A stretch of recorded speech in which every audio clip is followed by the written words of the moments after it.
Tak. Dobry wieczór. Cześć Gosiu, cześć Aniu. Cześć. Cześć Piotrku. I Dzisiaj witamy kolejny wszystkich. kolejny wieczór żeglarskich inspiracji. Dzisiejszą inspiracją są 4 wspaniałe kobiety, 4 wspaniałe dziewczyny, które zrobiły wyjątkowe rzeczy. I ta wyjątkowość jest wielowątkowa. Pierwsza to to, że powiedziały, że będą i są. To rzadko się teraz spotyka, żeby ktoś dotrzymywał słowa, więc są wyjątkowe. Jak już powiedzą, to robią. Zaraz zobaczycie, co więcej zrobiły. Kolejna wyjątkowość to, co zrobiły. Bez presji czasu, czyli bez ograniczeń takich czasowych, podziwiały Spitsbergen, tak rozmawiałem, miały czas siedzieć godzinami, chłonąć te widoki, żeglować wtedy, kiedy miały ochotę, odpoczywać, kiedy miały ochotę, spać, kiedy miały ochotę. Trzeba pamiętać, że wtedy też był dzień taki polarny, więc to jeszcze było większe otwarcie bez presji czasu i bez kompromisów, czyli tych zewnętrznych takich triggerów, które zwykle nas blokują przed czymś. A ja dziewczyny poznałem na Spitsbergenie. To nie jest tak, że my, Aniu, możesz przełączyć? Tak. To nie jest tak, że my się znamy od wielu lat. Dlatego tym bardziej doceniam to, że jak raz powiedziały, że będą, to są. Ja dziewczyny poznałem na Spitsbergenie. Tutaj siedzimy razem przy stole, ale ja przyszedłem w odwiedziny do Marka Kapołki, którego serdecznie pozdrawiam i dziękuję mu za to, co mnie nauczył z żeglarskiego fachu.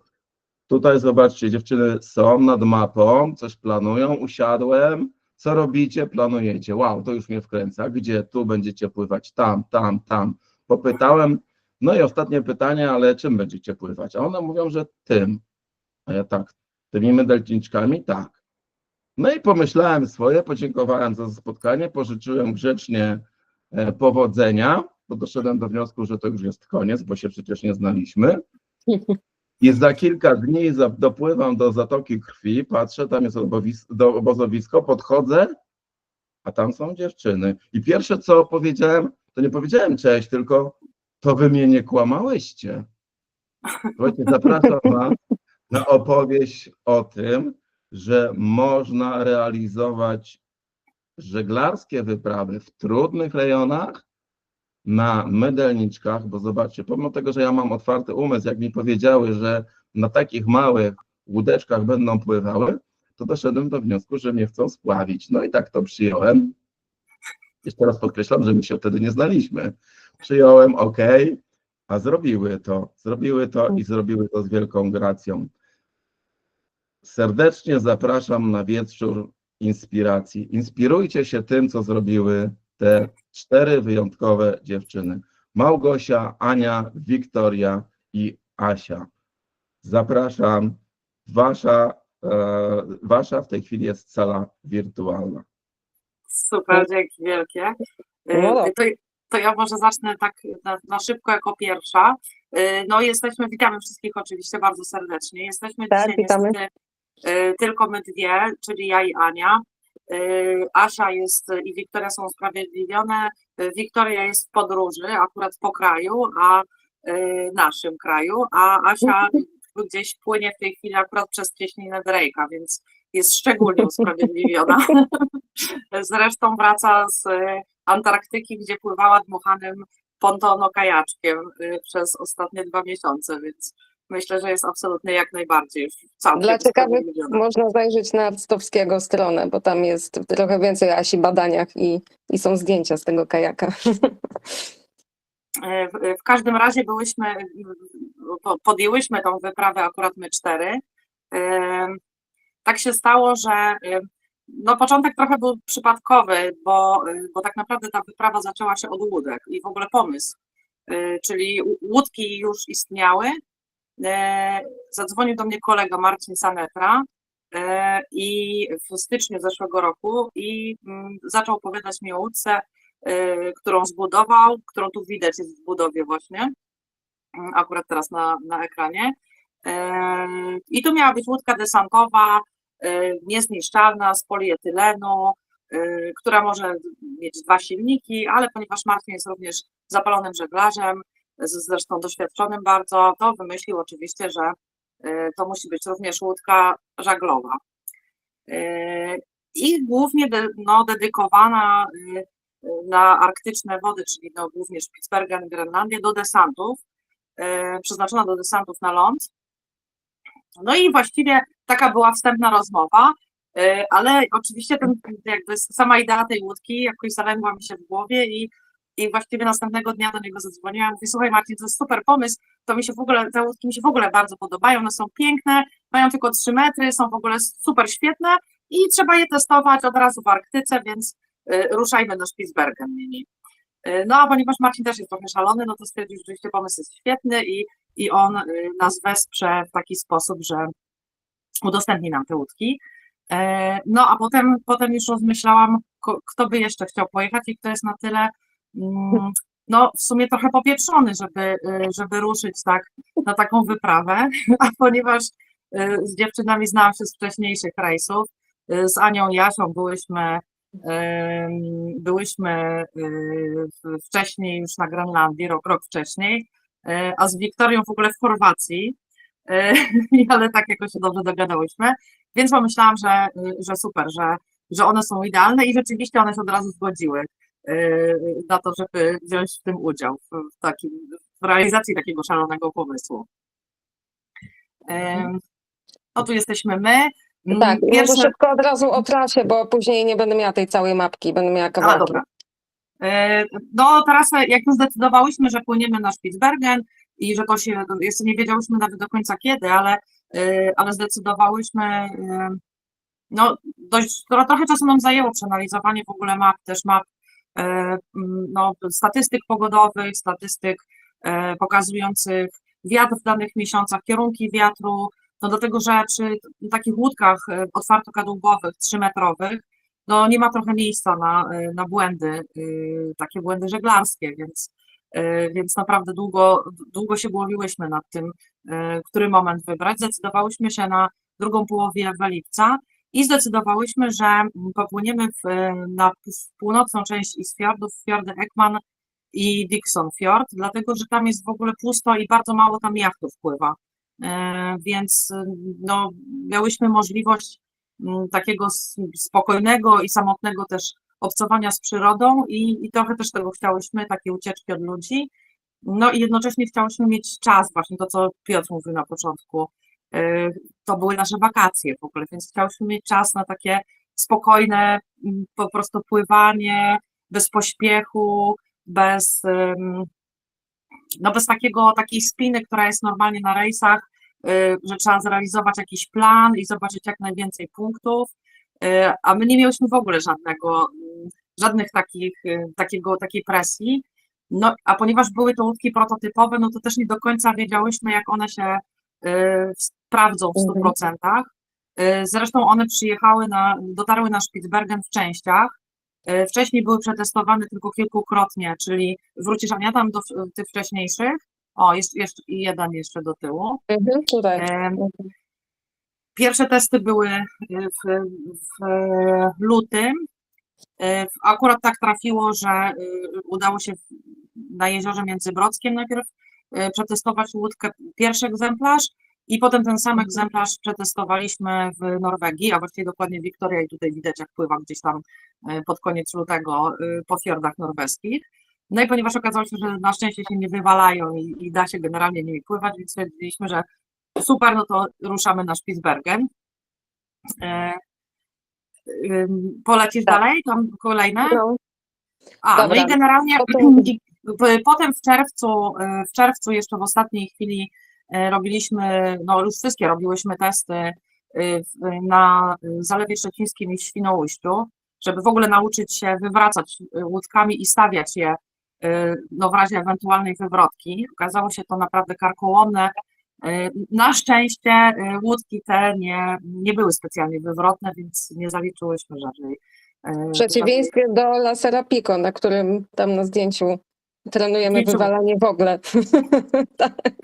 Tak, no ale czarne się nie wywalały. No.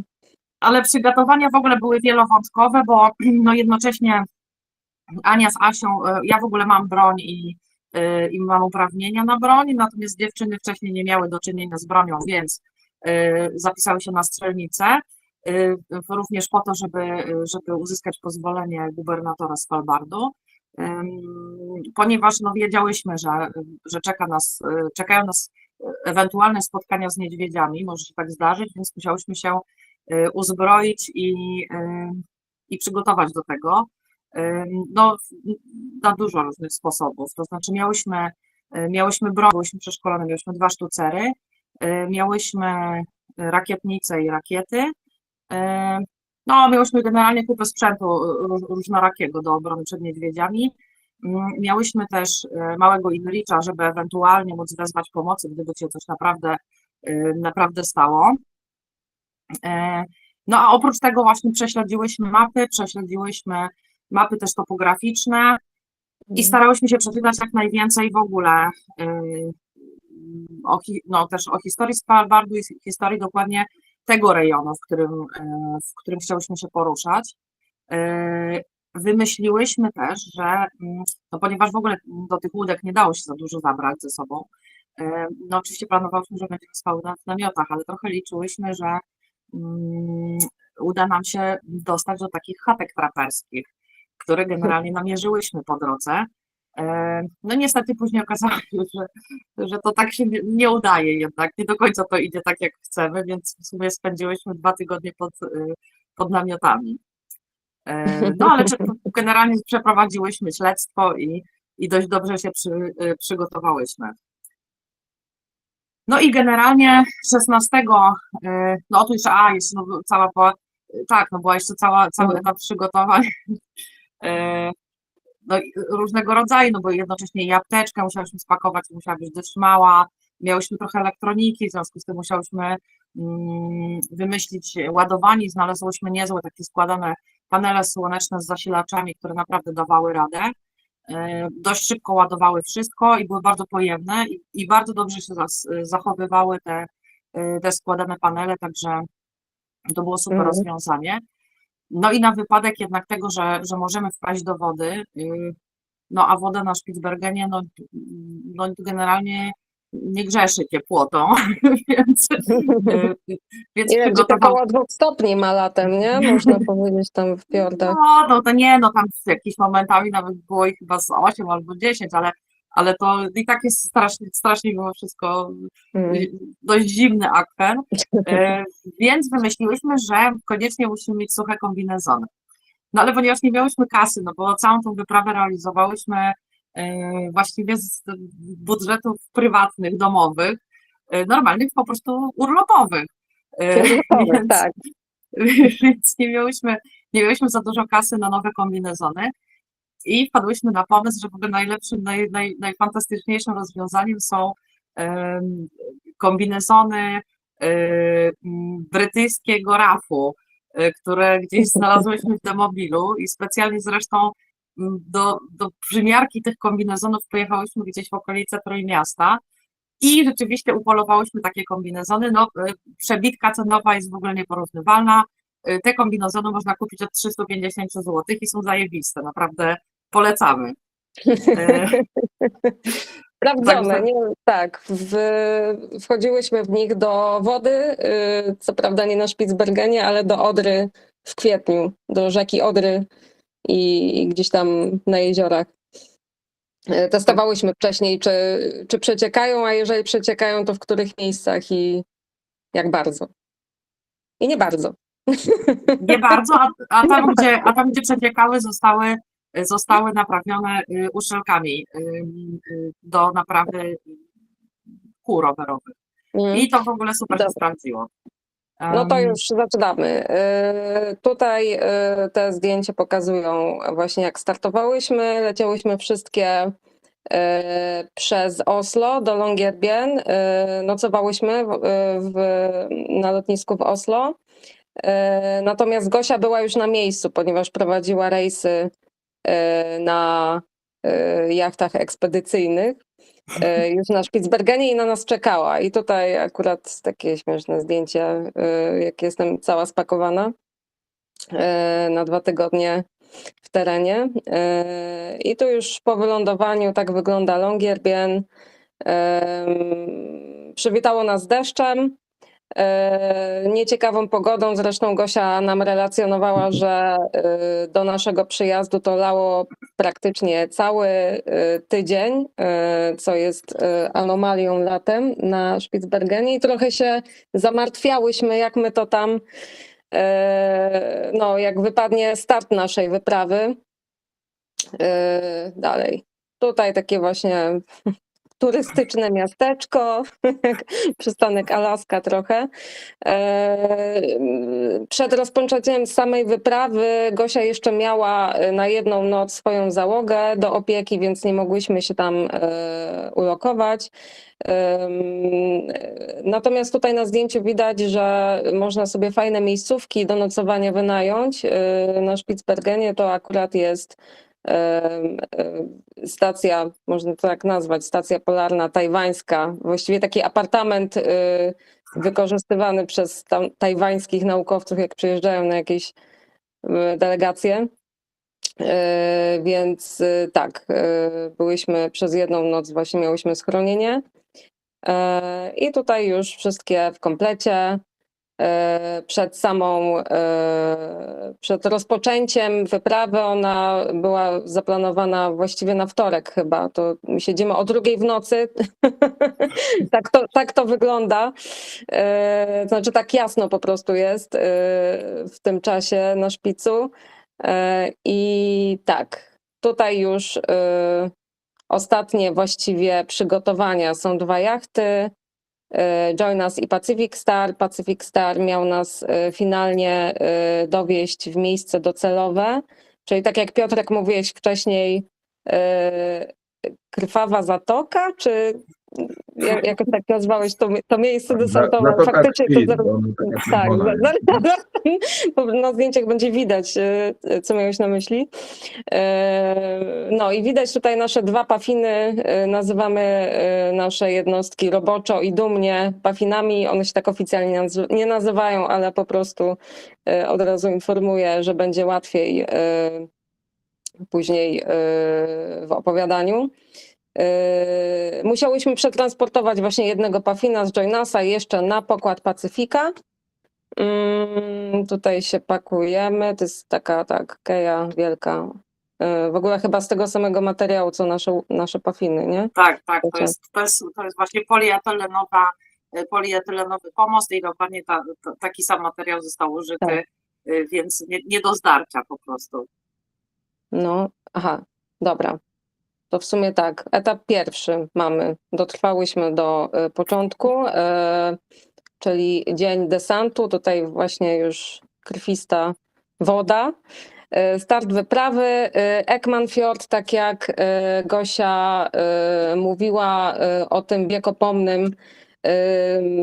wiekopomnej chwili, czyli planowaniu przed samym rozpoczęciem wyprawy, właściwie zmiany desantu, bo miałyśmy gdzieś tutaj po drugiej stronie się zrzucić. Nawet jeszcze niżej, tam trochę nawet bardziej na południe rozpatrywałyśmy. Jeszcze niżej. Ale ponieważ tam jest bardzo morenowy teren, taki bardzo mocno pofałdowany, a ja akurat byłam tam trochę wcześniej, no bo generalnie spędziłam wcześniej koniec czerwca i początek lipca na Spitsbergenie, specjalnie tam popłynęłam jachtem tutaj po prostu w ten rejon, żeby zobaczyć, jak tam wygląda brzeg. No i właśnie wtedy, kiedy ty, Piotrek, trafiłeś do nas na jacht, to się okazało, że to myśmy właśnie były w trakcie burzliwej dyskusji, gdzie tutaj i czy w ogóle trzeba przenieść jednak miejsce startu. No właśnie głównie z tego względu, żeby mieć taki spokojny początek i ewentualnie, gdyby się pojawił jakiś niedźwiedź, no to miejsce w głębi Ekman-Fjordu, które w końcu wybrałyśmy, było zdecydowanie lepsze ze względu na takie dalekie, daleki widok, także miałyśmy szansę ewentualnego niedźwiedzia wypatrzyć dużo, dużo wcześniej. No i, tak. I generalnie planowałyśmy też, to tylko tak jeszcze dodam, że pomimo tego, że miałyśmy te rakietnice i szpicery i tak dalej, no to zaplanowałyśmy jakby oprócz tego, że będziemy prowadziły wachty niedźwiedziowe, bo Czyli po prostu jedna z nas nie będzie spała rotacyjnie i będzie po prostu śledziła okolice i ewentualnie obudzi wszystkie pozostałe, jeśli coś by się działo. I generalnie właściwie cały rejs takim systemem spałyśmy, czyli każda rotacyjnie 3 godziny musiała swoje odsiedzieć i po prostu odsiedzieć na warcie. Tak, to już było, to właśnie takie rzeczy były ustalane dużo wcześniej. To znaczy byliśmy przygotowani na to, że po prostu jest to niezbędne, tylko była kwestia tego, na ile godzin można sobie pozwolić, nie? Żeby wszystko było w miarę bezboleśnie. Pozwolę sobie tutaj na słowo komentarza, bo jak ja dopłynąłem, to akurat Wiktoria była na wachcie i ona się opalała, to jak tutaj odsiedzieć swoje, to sama przyjemność tam wtedy była. Także, a jak wracaliśmy akurat, tak, bo my poszliśmy na trekking, jak wracaliśmy też pewnie koło 3 albo 4 było, to słońce już zaszło za góry i wtedy Ania chyba miała wachtę i wtedy tak skakała, bo słońce nie było. Tak, bo jakby, wy wracaliście, ja byłam na wachcie, zgadza się, no. Więc na początku było ciepło, a potem zimno. Tak. No, natomiast generalnie tu już jest właśnie na tych slajdach widoczny ten rejon Ekman-Fiordu. Jak widać, jest to rzeczywiście zatoka krwi. Woda jest bardzo, bardzo czerwona akurat w tym fiordzie. Wynika to z chyba bardzo dużego stężenia żelaza w glebie po prostu i to jest po prostu rzeki niosą te związki żelaza do wody i bardzo zaczerwieniają, że tak powiem, fiord. Natomiast myśmy nazywały ten fiord, no nie nazywałyśmy zatoką krwi, nazywałyśmy go po prostu zupą pomidorową. Także, tak to wyglądało. Generalnie dopłynęłyśmy w częściach, to znaczy Pacific Star przywiózł nas łódki miałyśmy rozłożone, czyli oddzielnie wszystko.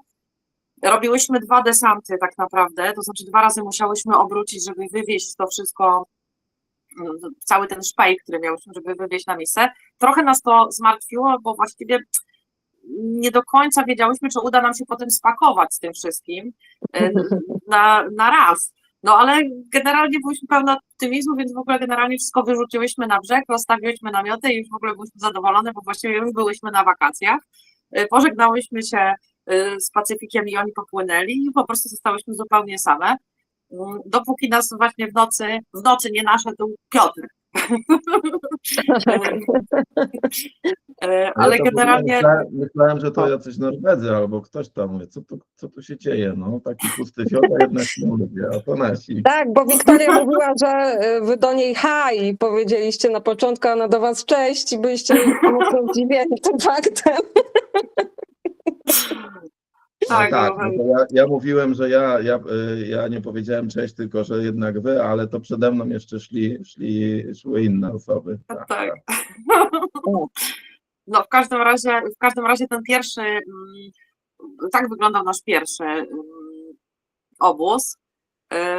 Generalnie wszystkie późniejsze wyglądały podobnie, czyli raczej większość rzeczy była gdzieś rozwłóczona między namiotami, bo też nie chciało nam się wszystkiego rozpakowywać, miałyśmy mało miejsca w namiotach, więc no a inna sprawa była taka, że musiałyśmy rozładować łódki, żeby w ogóle móc je podnieść na brzeg, bo to wcale nie było takie proste i one jednak z tym wszystkim sporo ważyły. No, ale generalnie tak mniej więcej tak byłyśmy zagospodarowane prawie w każdym miejscu. I przy tym Capitol Bren, w tym miejscu, gdzie się rozbiłyśmy, gdzie w ogóle było bardzo pięknie, spędziłyśmy w sumie chyba 1,5 doby, bo pierwszy dzień w ogóle poświęciłyśmy na składaniu do kupy jachtów, osadzaniu masztów, w ogóle przygotowywaniu się tak naprawdę do płynięcia. I wyruszyłyśmy zupełnie na luzie, dnia 3, czy tam chyba 2, wyruszyłyśmy na odcinek testowy, czyli tak jak nam się wydawało, że znaczy wtedy się nie wydawało nam się, że on jest testowy, myślałam, że on jest już taki docelowy, ale w trakcie płynięcia okazało się, że on niestety jest testowy, ponieważ no trzeba było po pierwszych trudnych chwilach, gdzie okazało się, że my z Wiktorią płynęłyśmy razem, miałyśmy duży problem z robieniem w ogóle zwrotu przez sztak i potem stwierdziłyśmy, że to jest w ogóle już największym naszym osiągnięciem żeglarskim, to w ogóle jest zrobienie zwrotu przez sztak, że to w ogóle, jak już nam się w końcu to udało po mniej więcej 3 godzinach, to stwierdziliśmy, że w ogóle to jest jakiś czad i w ogóle mega sukces. No, generalnie akurat to był taki dzień halsowania, więc dziewczyny nas, Ania z Asią, wyprzedziły dość mocno. Tutaj jeszcze szybko przelecę właśnie przygotowanie łódek, nie? Jak się przygotowałyśmy. No i to jest właśnie to. Już płyniemy. Tak, my wyprzedziłyśmy z Asią praktycznie całą tą trasę, którą było wcześniej widać i trzeba było gdzieś wylądować po prostu na plaży po drodze, żeby się spotkać z tobą, bo jeszcze nie miałyśmy tego dogranego, nie? Że stwierdziłyśmy właśnie po tym doświadczeniu, że musimy bliżej siebie pływać w ogóle, bo tak, później mogłoby to być niebezpieczne. Mogłobyśmy no to właśnie to, że myśmy bardziej tam jeszcze jakąś komorą nabierały wody, musiałyśmy się doszczelnić z Wiktorią, trzeba było trochę pokombinować z ustawieniem masztu i przekombinować w ogóle położenie, jakby w ogóle rozłożenie wszystkich tych rzeczy, które miałyśmy. Nam się wydawało, że jak już je upchałyśmy na samym początku dość równomiernie, to wydawało nam się, że to jest idealnie, ale to w ogóle okazało się, że potem, że po tym pierwszym odcinku, że w ogóle wcale nie i w ogóle wszystko źle. Także musiałyśmy wszystko zmieniać, coś tam przebudowywać, przearanżowywać.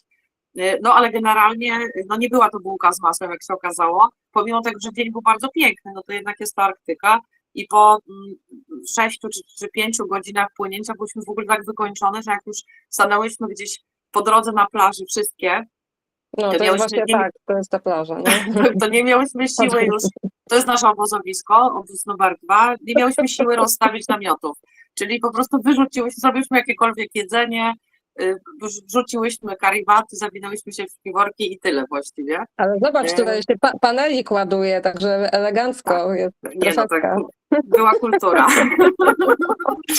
I wtedy też chyba odkryłyśmy już, że najlepszą kuchenką jest wiaderko i do środka wsadzamy kuchenkę po prostu, maszynkę gazową, bo po prostu inaczej nie da się gotować, bo akurat był duży wiatr. No, generalnie w środku nocy, czyli gdzieś koło godziny chyba 1:00, bo to potem się okazało, że to jest tradycja, żeby się w ogóle w nocy nam się pływa najlepiej i między 1:00 a 5:00 rano to są w ogóle najlepsze warunki żeglarskie, jakie mogą być, najłagodniejsze, nie ma dużej fali, wiatr sprzyjający i to się tak później dość długo, czyli kilka dni układało. W każdym razie w nocy się przekulałyśmy kawałek dalej na południe do Tolmot-Buchty, gdzie była taka chatka. Właśnie tutaj najpierw poszłyśmy na zwiady we dwie, zostawiłyśmy dziewczyny, żeby zobaczyć, jak ta zatoka wygląda i bardzo elegancko na wylądowanie. I tutaj właśnie się kulamy. I mamy no to pytania, czemu byliśmy wykończone po 5-6 godzinach płynięcia? Dlatego, że jest po prostu zajebiście zimno. I w tych otwartych kadłubach, gdzie nie ma możliwości żadnej zagrzania się, pomimo tego, że miałyśmy naprawdę niezłe ubrania, kurty puchowe, kilka warstw na sobie. Ja miałam na przykład 2 kurtki puchowe i oprócz tego jeszcze dodatkowo sztormiak i jeszcze 100 warstw różnych pod spodem, to generalnie przy temperaturze plus 6 stopni i dość mocnym wietrze, to naprawdę człowiek jest wykończony. Po 5 godzinach płynięcia jest w ogóle zmarznięty i ledwo żywy. Także... Tak, bo od tej łódki po prostu ciągnęło. To dopiero też w trakcie się dowiedziałyśmy, że ja miałam wrażenie, że mam mokre stopy i mokry tyłek. Po prostu każde miejsce moje styczne z łódką no było przeraźliwie zimne, nie? Więc to też było takie zaskoczenie i mocno właśnie wykładzało organizm. No, w każdym razie wracając do historii, trafiłyśmy na pierwszą z chatek, które wytypowałyśmy wcześniej, że to będzie super, że my sobie te chatki będziemy, to znaczy wejdziemy do takiej chatki, napalimy sobie drewnem dryftowym, będzie super, pomieszkamy tam 1 dzień, kulturalnie się nagrzejemy, będzie bombowo. Niestety okazało się przy pierwszej chatce, że nie mamy, że one są skręcone na śruby, zamknięte na śruby drzwi, nie mamy w ogóle żadnej szansy dostania się do środka, pomimo tego, że miałyśmy wkrętarkę ze sobą, śrubokręt, ale nie miałyśmy niestety Bita Torksa, które akurat wszędzie tam występowały bite torksy, a myśmy miały niestety tylko krzyżyki, więc ni cholery nie szło tego tworzyć i w związku z tym rozbiłyśmy namioty pod osłoną chatki, czyli lekko osłaniając się nią od wiatru. Tutaj padło takie stwierdzenie drewno driftowe, jakbyś mogła powiedzieć 2 słowa więcej, bo to taka ciekawostka w tych rejonach. No generalnie jak widać na Spitsbergenie nie ma drzew, nie ma również krzaczków, generalnie wszystkie roślinki mają maksymalnie 20 może centymetrów i stanowią tą tundrę piękną, którą tu widzimy kwitnącą. Natomiast drewno, które tam jest, to jest drewno wyrzucone przez morze na brzeg i to jest drewno, które gdzieś przywędrowało, przypłynęło z Europy. No i generalnie jest dopuszczone jest jego zbieranie i dopuszczone jest robienie ognisk na tym drewnie, natomiast trzeba umieć odróżnić, czy coś jest zabytkiem i czasami jest tak, że część drewna, które znajduje się blisko plaży lub na plaży, pozornie drewna wyrzuconego przez morze, to są elementy na przykład jakiejś chaty, która tam kiedyś stała i się rozleciała, lub elementy chaty, które przypłynęły po prostu skądś, więc raczej takiego z gwoździami to no ryzykownie, to może być zabytek. Dziękuję. I generalnie tam w tym drugim, czyli trzecim teraz już obozie w tej Tolmot-Buchcie, no zrobiłyśmy dziewicze odpalenie naszego filtra do wody, dlatego że no nie mogłyśmy za dużo wziąć w ogóle zbiorników czegokolwiek, z czymkolwiek, więc wody również nie mogłyśmy zabrać ze sobą w jakichś nieprawdopodobnych ilości, więc każda łódka miała jedną 10-litrową bańkę i generalnie jak zużywałyśmy tą wodę, no to musiałyśmy znaleźć sobie strumyk, przefiltrować wodę, dofiltrować i tu jest właśnie powrót Wiktorii i Asi z wyprawy po wodę do tego strumienia. Tak. Oczywiście z bronią, pod osłoną broni, to się wszystko z brojną to się odbywało. Tak. No i tu jest jednocześnie na przykład tam w tym namiocie, ten namiot jest rozłożony, on jest zamieszkały, dokładnie ja tam śpię aktualnie. Tam śpi osoba. I to śpi osoba. I to jest właśnie taki namiot, co właśnie taki jest. I taki był z nami. To jest właśnie ciekawe w tych arktycznych terenach, że tam jak wieje wiatr, to po prostu wieje przez dziesiątki lub setki kilometrów i daje taki efekt właśnie, jaki widać. Składa namioty. No, tak. Takie osiągałyśmy właśnie tym namiotem. Ale drugi trzyma się trochę lepiej. Tak.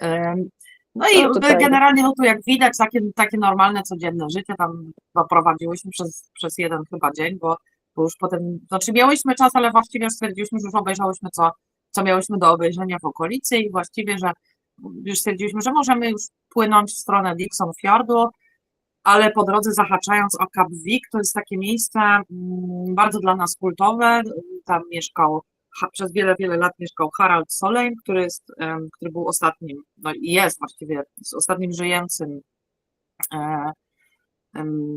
traperem na Svalbardzie. I generalnie, no ponieważ przeczytałyśmy książkę o nim i bardzo chciałyśmy na ten Kap Wiek pojechać, no niestety Haralda tam nie ma, bo on już się stamtąd ostatnio wyprowadził ze względów zdrowotnych, no ale bardzo chciałyśmy to miejsce odwiedzić, więc ruszyłyśmy z tego Ekman Fjordu, tu jak widać ta różowa traska. Bardzo miałyśmy piękny przelot, nocny oczywiście, to jest noc, przepiękny. Tak, to na takim w ogóle gasnącym wietrze, ale takim bardzo przyjemnym i to morze było takie, no takie naprawdę takie łagodne i ta przyroda była taka super, wiecie, mnóstwo ptaków, w ogóle taka cisza, spokój, no i oczywiście żywego ducha. Więc było wspaniale, no to już dopływamy wreszcie na Kap Wiek. No i tam odkryłyśmy dużo różnych fajnych rzeczy. Między innymi odkryłyśmy naszą najwspanialszą, to było nasze najwspanialsze odkrycie, czyli hotel pod śmigłem, czyli po prostu drewutnia. To jest stara drewutnia. Drewutnia była jako jedyna w całej okolicy otwarta, można było się tam normalnie tam wejść, więc elegancko weszłyśmy, ładnie sprzątnęłyśmy to pomieszczenia, te dwa właściwie pomieszczenia i tym sposobem powstały bardzo piękny taki pokój dwójka i taka jedyneczka skromna. Za szybko, tak. No. Za szybko trochę lecisz. No także tutaj się rozłożyłyśmy. Generalnie zwiedzając tam okolice, natrafiłyśmy również na lodówkę Haralda. To już możesz tam przelecieć. O, i to jest właśnie to urządzenie. Tak Generalnie ta konstrukcja jest bardzo wysoka, głównie po to, żeby do tego mięsa nie dostały się niedźwiedzie polarne, więc to ma kilka metrów wysokości i generalnie zostały tam jakieś jeszcze po Haraldzie jakieś fragmenty zeschły fok i jakichś chyba reniferów, ale głównie to akurat są focze jakieś, trupła, że tak powiem. Focze łapki. No i do tego wszystkiego właśnie do tych foczych łapek naprawdę tam sporo lisków przychodziło, a myśmy z tej naszej norki miały w ogóle idealny widok do obserwacji przyrody, bo mogłyśmy właśnie oglądać te renifery, które tam wcześniej się snuły i te lisy, które były wprawdzie dość czujne, ale generalnie jak się człowiek nie ruszał przez kilka godzin, to one rzeczywiście podchodziły bardzo blisko. Tak, tutaj już w naszej zaanektowanej Drewutni 2 apartamenty. Bardzo. Tak, i nawet taki taras trochę. No a ponieważ tam było naprawdę pięknie, no to raz, że się wyprawiłyśmy na taką wycieczkę krajoznawczą, najpierw wszystkie,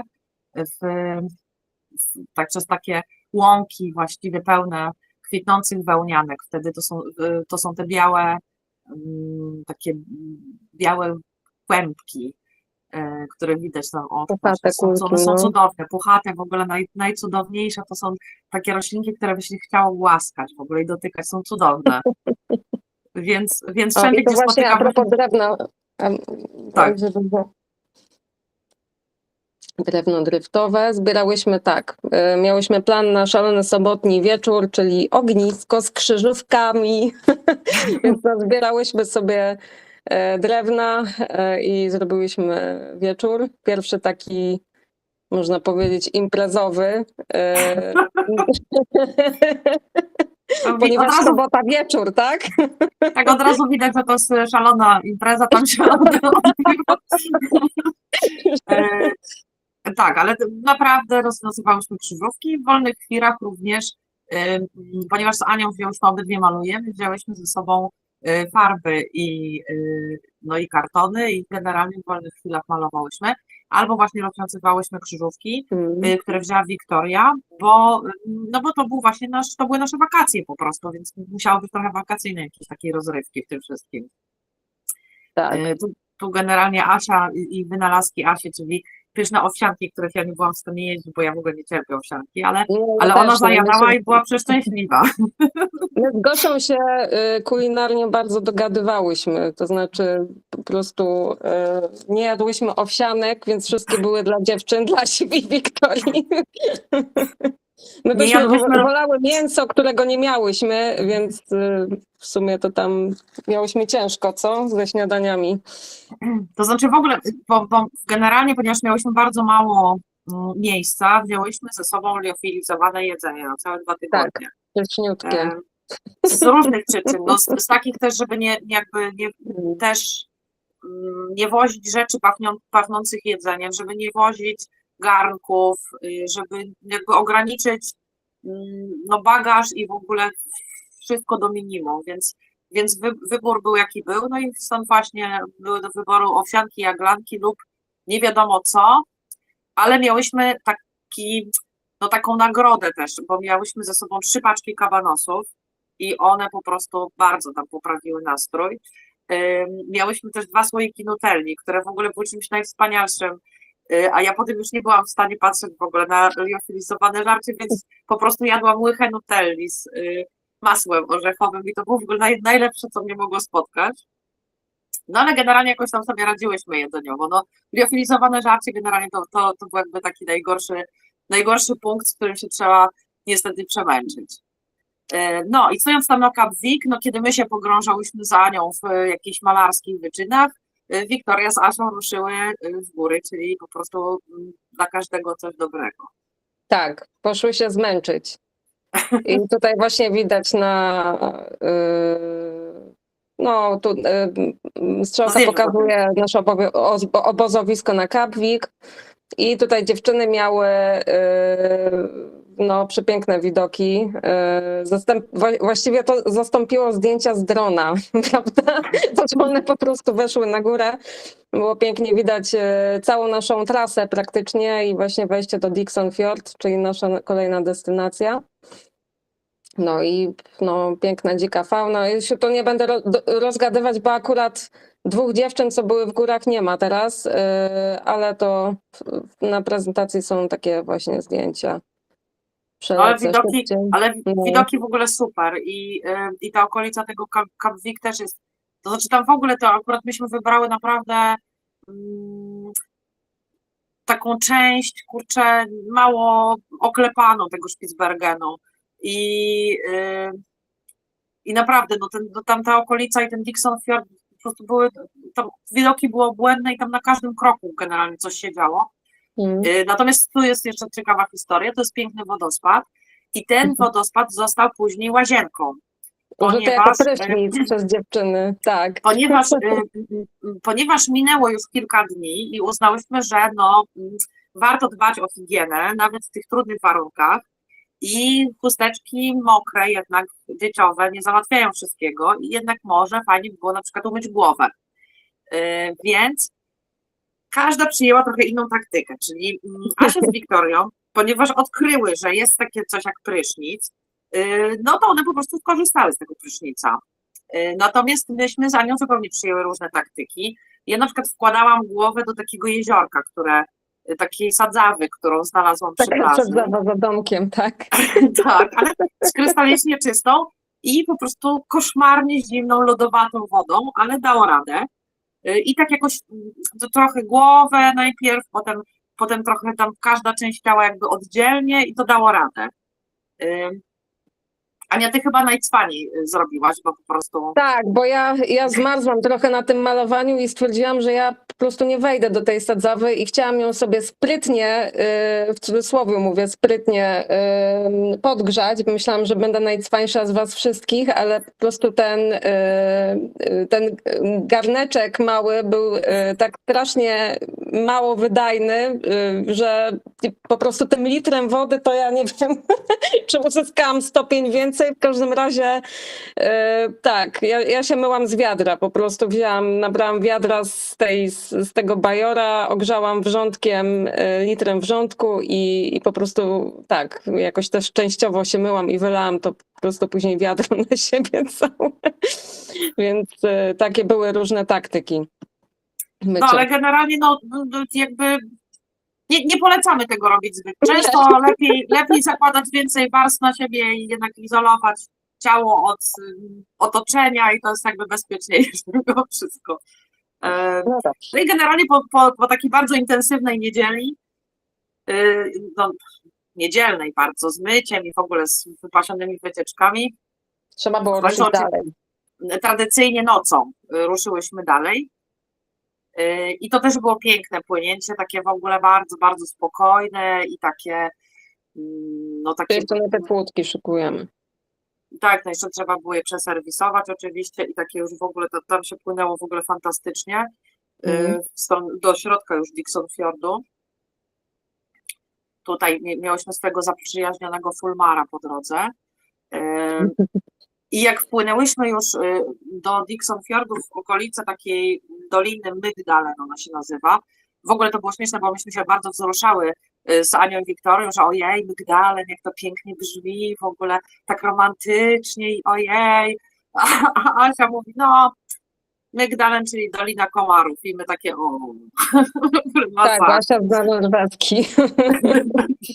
Więc ona nas niestety spacyfikowała naszą po prostu takie roztkliwienie. No i tam rzeczywiście w tym miejscu było mega, mega pusto. To było chyba pierwsze takie, bo jeszcze o ile tam z tego Cap Vicu gdzieś w oddali widać czasami, że płynie jakiś jacht albo statek, i w Ekmanfjordzie też zdarza się kogoś spotkać, na przykład Piotrka, to w Dixonfjordzie generalnie nie było już naprawdę żywego ducha. To było zupełnie, kompletnie pusto i tak ta pustka była taka naprawdę przenikliwa. No to uważam, że to jest takie określenie, które mi najbardziej przychodzi do głowy. No i tu tradycyjne tutaj, pasta.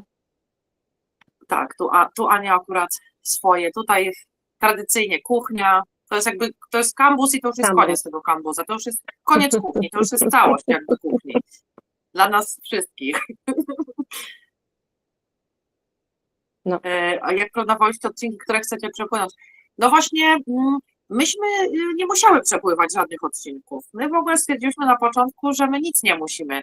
My możemy w ogóle 2 tygodnie siedzieć w tym jednym miejscu w Ekmanfjordzie i jeśli odpłyniemy 100 metrów, to będzie też super, a jak przepłyniemy 80 mil, to w ogóle będzie już jakieś mega super nieosiągalne. Więc myśmy w ogóle nie planowały żadnych odcinków. Myśmy z dnia na dzień patrzyły, jaka jest pogoda i patrzyłyśmy na tą pogodę też nie tylko prognozami, które miałyśmy na tym InReachu, albo tam, jeśli łapałyśmy gdzieś zasięg, no to udawało nam się czasem ściągnąć jakąś prognozę, ale generalnie oprócz tej prognozy patrzyłyśmy po prostu, jaką mamy pogodę i czy nam się ten dzień podoba, czy on się nam nie podoba na płynięcie, czy to jest taki moment, że teraz właśnie chcemy już się ruszyć, czy może chcemy sobie gdzieś jeszcze pochodzić, albo na przykład chcemy sobie właśnie posiedzieć, także w ogóle totalnie bez spiny to był wyjazd taki, który normalnie się nie udaje właśnie, jeśli to jest taki rejs zaplanowany. Ten był taki wakacyjny, po prostu urlopowy. Tak, bez presji właśnie. O. Bez kompromisu. Tak, bez presji, bez żadnych kompromisów, więc sobie, kompromisy były takie, że właściwie nie było do końca. Jak któraś mówiła, że chciałaby sobie poleżeć cały dzień i pogapić się, to wszystkie mówiliśmy, dobra, w sumie okej, no to jedna szła na wycieczkę, czy 2 szły na wycieczkę, 2 siedziały, się gapiły i w ogóle jakby zupełnie nie było naprawdę absolutnie żadnej presji. Tu gdzieś wyprawiłyśmy się właśnie w okolice Mygdalen, tam w ogóle w tym Dixonfjordzie jest bardzo dużo ujść rzek, bardzo zresztą pięknych i takie szerokie, ustalone, że trzeba dotrzeć, nie, to znaczy teoretycznie było, że powinnyśmy wrócić do Kapwijk, ale i stamtąd być może ktoś nas odbierze, ale właściwie stwierdziłyśmy, że w najgorszym wypadku byliśmy umówieni tak, że napiszemy na InReachu, gdzie jesteśmy i że ewentualnie w głębi Dixonfjordu, jakbyśmy gdzieś utknęły, to w sumie może nas też jacht podebrać i odebrać, także to jakby nie było do końca takiego problemu, nie miałyśmy też jakichś specjalnych, też nie miałyśmy takiej spiny właśnie, że gdzieś musimy dotrzeć, albo że na jakąś, na konkretną datę, no to kończył nam się urlop za 2 tygodnie, więc generalnie musiałyśmy gdzieś tam wrócić, ale jakby nie musiałyśmy się do końca przejmować miejscem. A czy niedźwiedzie były? No niedźwiedzie w końcu nie było, całe szczęście zresztą. Ja się bardzo cieszyłam, bo nie chciałabym spotkać niedźwiedzia na brzegu i nie chciałam spotkać niedźwiedzia na tych łódkach, dlatego że one są mimo wszystko bardzo wolne i niedźwiedź jest na pewno szybszy od tej łódki, więc nie byłoby to bezpieczne spotkanie na 100%. Tak, natomiast ruszyłyśmy, tam generalnie sobie wędrowałyśmy po okolicy i trochę właśnie zwiedzałyśmy tych dolin. A propos niedźwiedzi właśnie, to tutaj widać na zdjęciu, to znaczy to nie jest niedźwiedź, to są foki, ale to była chwila, która nas mocno zaniepokoiła, ponieważ byłyśmy pewne, że w tych okolicach nie będzie fok, czyli też nie będzie niedźwiedzi, bo nie ma lodu za bardzo o tej porze roku, a tutaj jednak w pewnym momencie było właśnie bardzo pusto i dziko w tym Dixonfjordzie i zaczęły się pojawiać coraz liczniej foki, ale to był ten jedyny moment i się trochę niepokoiłyśmy, że może tutaj nas właśnie coś zaskoczy, ale na szczęście nie spotkałyśmy białego. No ale super, za to miałyśmy bardzo dobrą widoczność na wiele mil w każdą stronę, więc niedźwiedzia na pewno byśmy zobaczyły z bardzo, bardzo dużej odległości. A tak miałyśmy po prostu takie lajtowe w sumie wycieczki fajne po okolicy. A potem właśnie jest bliska. Tak, a potem tu się zaczął deszcz, niestety. To nie był tragiczny deszcz, ten deszcz był całkiem taki, że w sumie nie do końca go nawet zarejestrowałyśmy.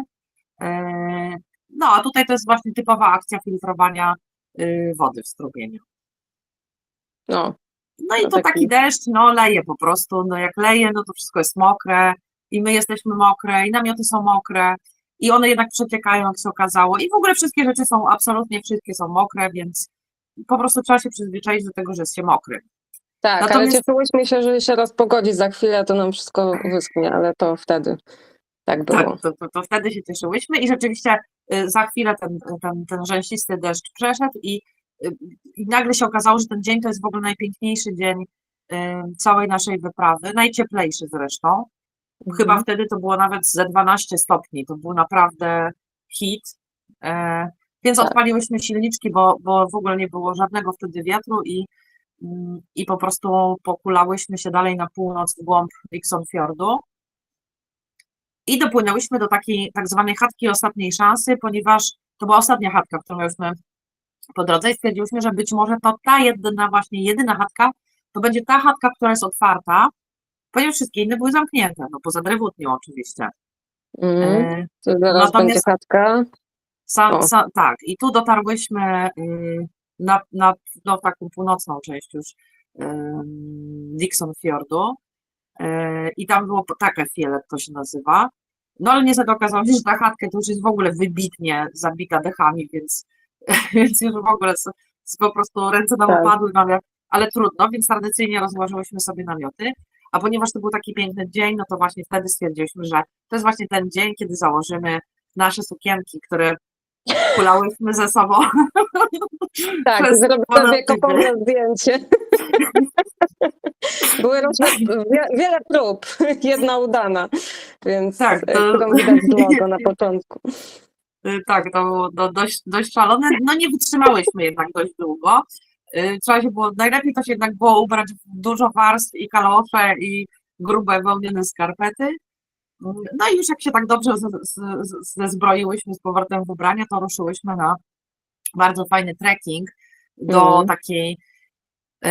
takiej fantastycznej, ogromnej doliny. Tak, zaraz będzie, wiesz co, tam zdjęcie satelitarne, będzie fajnie widać, bo tutaj się właśnie zbliżamy. Tutaj po drodze jeszcze było takie wybrzeże niepokojące, Gosia, nie? Ty mówiłaś, tak, że się nerwowałaś ze względu właśnie na te jamki i jaskinie i była bardzo zła widoczność, dlatego się tak oddalałyśmy od brzegu. To mi się już taki osłuch zaczynał duży, więc była na to możliwość. Tak, i tutaj Gosia już na wypoczynku czekałaś chyba na nas, tak, gapiłaś się. Dodajcie o pływach, tak, bo jest osłuch, a z czego wynika, jakbyście słowo powiedziały. Dobra, no więc generalnie to znaczy, właśnie to też jest dobrze mi tutaj podrzucasz, dlatego że w ogóle kwestia pływów okazało się, że jest kluczowa dla pływów, a właściwie prądów. Jest kluczowa dla poruszania się tymi łódkami, które miałyśmy. Generalnie skok pływu nie jest bardzo duży na Spitsbergenie, około tam 2 metrów. Natomiast prądy, które powstają przy odpływie i przypływie w okolicach, szczególnie jakichś cypli, jakichś przylądków, one mogą powodować to, że niestety prędkość jachtu się zminusuje.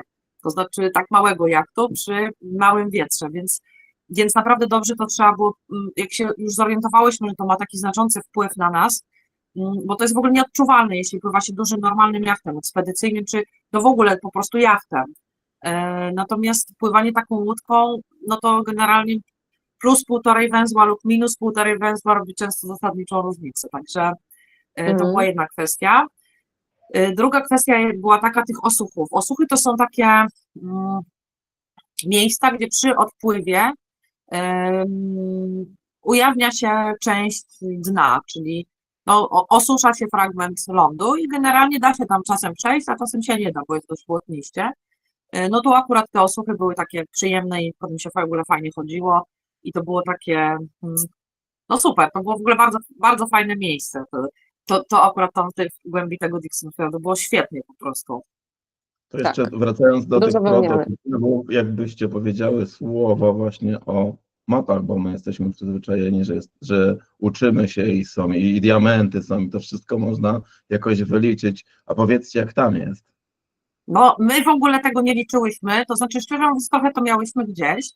No raz, że no, akurat Isfjord nie jest, jakby jest nie najgorzej opisany, jeśli chodzi o w ogóle mapy Spitsbergenu, natomiast dalej na północ generalnie na Spitsbergenie są duże rozbieżności, istnieją map morskich szczególnie w stosunku do tego fizycznie, do głębokości, które tam są, natomiast my nie miałyśmy tego problemu, dlatego że te łódki są bardzo płytkie i płaskie i myśmy mogły pływać właściwie w absolutnie każdych głębokościach, czyli na wodzie po kolana też byśmy popłynęły generalnie, więc jakby no miałyśmy mapy morskie, oczywiście miałyśmy ze sobą no wgrane w jakieś tam różne urządzenia elektroniczne, ale generalnie nie miało to takiego wpływu na nas, jakby nie do końca musiałyśmy się zastanawiać, a ponieważ to jest polietylen, te łódki są z polietylenu, więc nawet w przypadku uderzenia w jakąś skałę, no to szansa, że ta łódka się rozkwasi, to jest naprawdę nikła, więc one są naprawdę pancerne, więc no nie do końca się tym przejmowałyśmy. Jedyny minus był taki, że rzeczywiście, jeśli się wpływało na wysokiej wodzie, w miejsce, gdzie potem powstawał osób, no to problem był taki, że nie dało się zjechać z niego tą łódką, no bo trzeba by ją podnieść i ją nieść, a no ona jednak waży 80 kilo, sama pusta, a z takielunkiem i jeszcze z bagażami to już w ogóle podejrzewam, że nie wiem, ze 160 do 200, więc w ogóle nie miałybyśmy szans, żeby nią po prostu zejść z takiego miejsca, więc też wybierałyśmy takie miejsce, gdzie nam jest łatwo tą łódkę wyjąć i to gdzieś tam sobie ją postawić na nos, tak żeby ona nam nie odpłynęła, jakby się zrobiła wysoka woda, albo żeby nie zostawić bardzo wysoko czy niski, także to jakby pod tym kątem. Natomiast bardzo, bardzo dużo myśmy analizowały map topograficznych i one nas bardzo interesowały, bo dla nas było właśnie kluczowe ukształtowanie terenu. No raz, że no byłyśmy też no jakby ze względu na, nie wiem, no widoki, też odkrywanie jakichś nowych miejsc, no ale właśnie inna sprawa to było to kwestia niedźwiedzi, żeby jednak to były miejsca bezpieczne, tam gdzie zakładamy obozy z dobrą widocznością, taką daleką widocznością. No i tutaj już, to jest w ogóle już miejsce, gdzie dotarłyśmy najdalej na północ, gdzie nam się udało i tam po prostu była przepiękna, cudowna łąka pełna wełnianek i tam po prostu zapadłyśmy na jakieś, nie wiem, chyba ze 2 godziny i po prostu gapiłyśmy się w taki ogrom przestrzeni, który tam był. W ogóle to tam było błędnie. Tutaj właśnie miejsce, gdzie się te 3 rzeki spotykają, spływają, widać to na mapie satelitarnej, nie? I kawałek jeszcze czerwonej wody. To właśnie dokładnie w tym miejscu tutaj siedzimy. No, Asia, która jest hydrologiem, to już w ogóle po prostu tam miała chyba największą radość i bardzo, bardzo się tam po prostu cieszyła tą nieprawdopodobną ilości spływającej wody. Tak. No i generalnie po tym najpiękniejszym, najwspanialszym dniu całej wyprawy nadszedł dzień najgorszy, jak się okazało, ponieważ zaczęło lać. Zaczęło po prostu niemożebnie lać. Przyszła mgła, także myśmy już nie widziały w ogóle drugiej strony fiordu.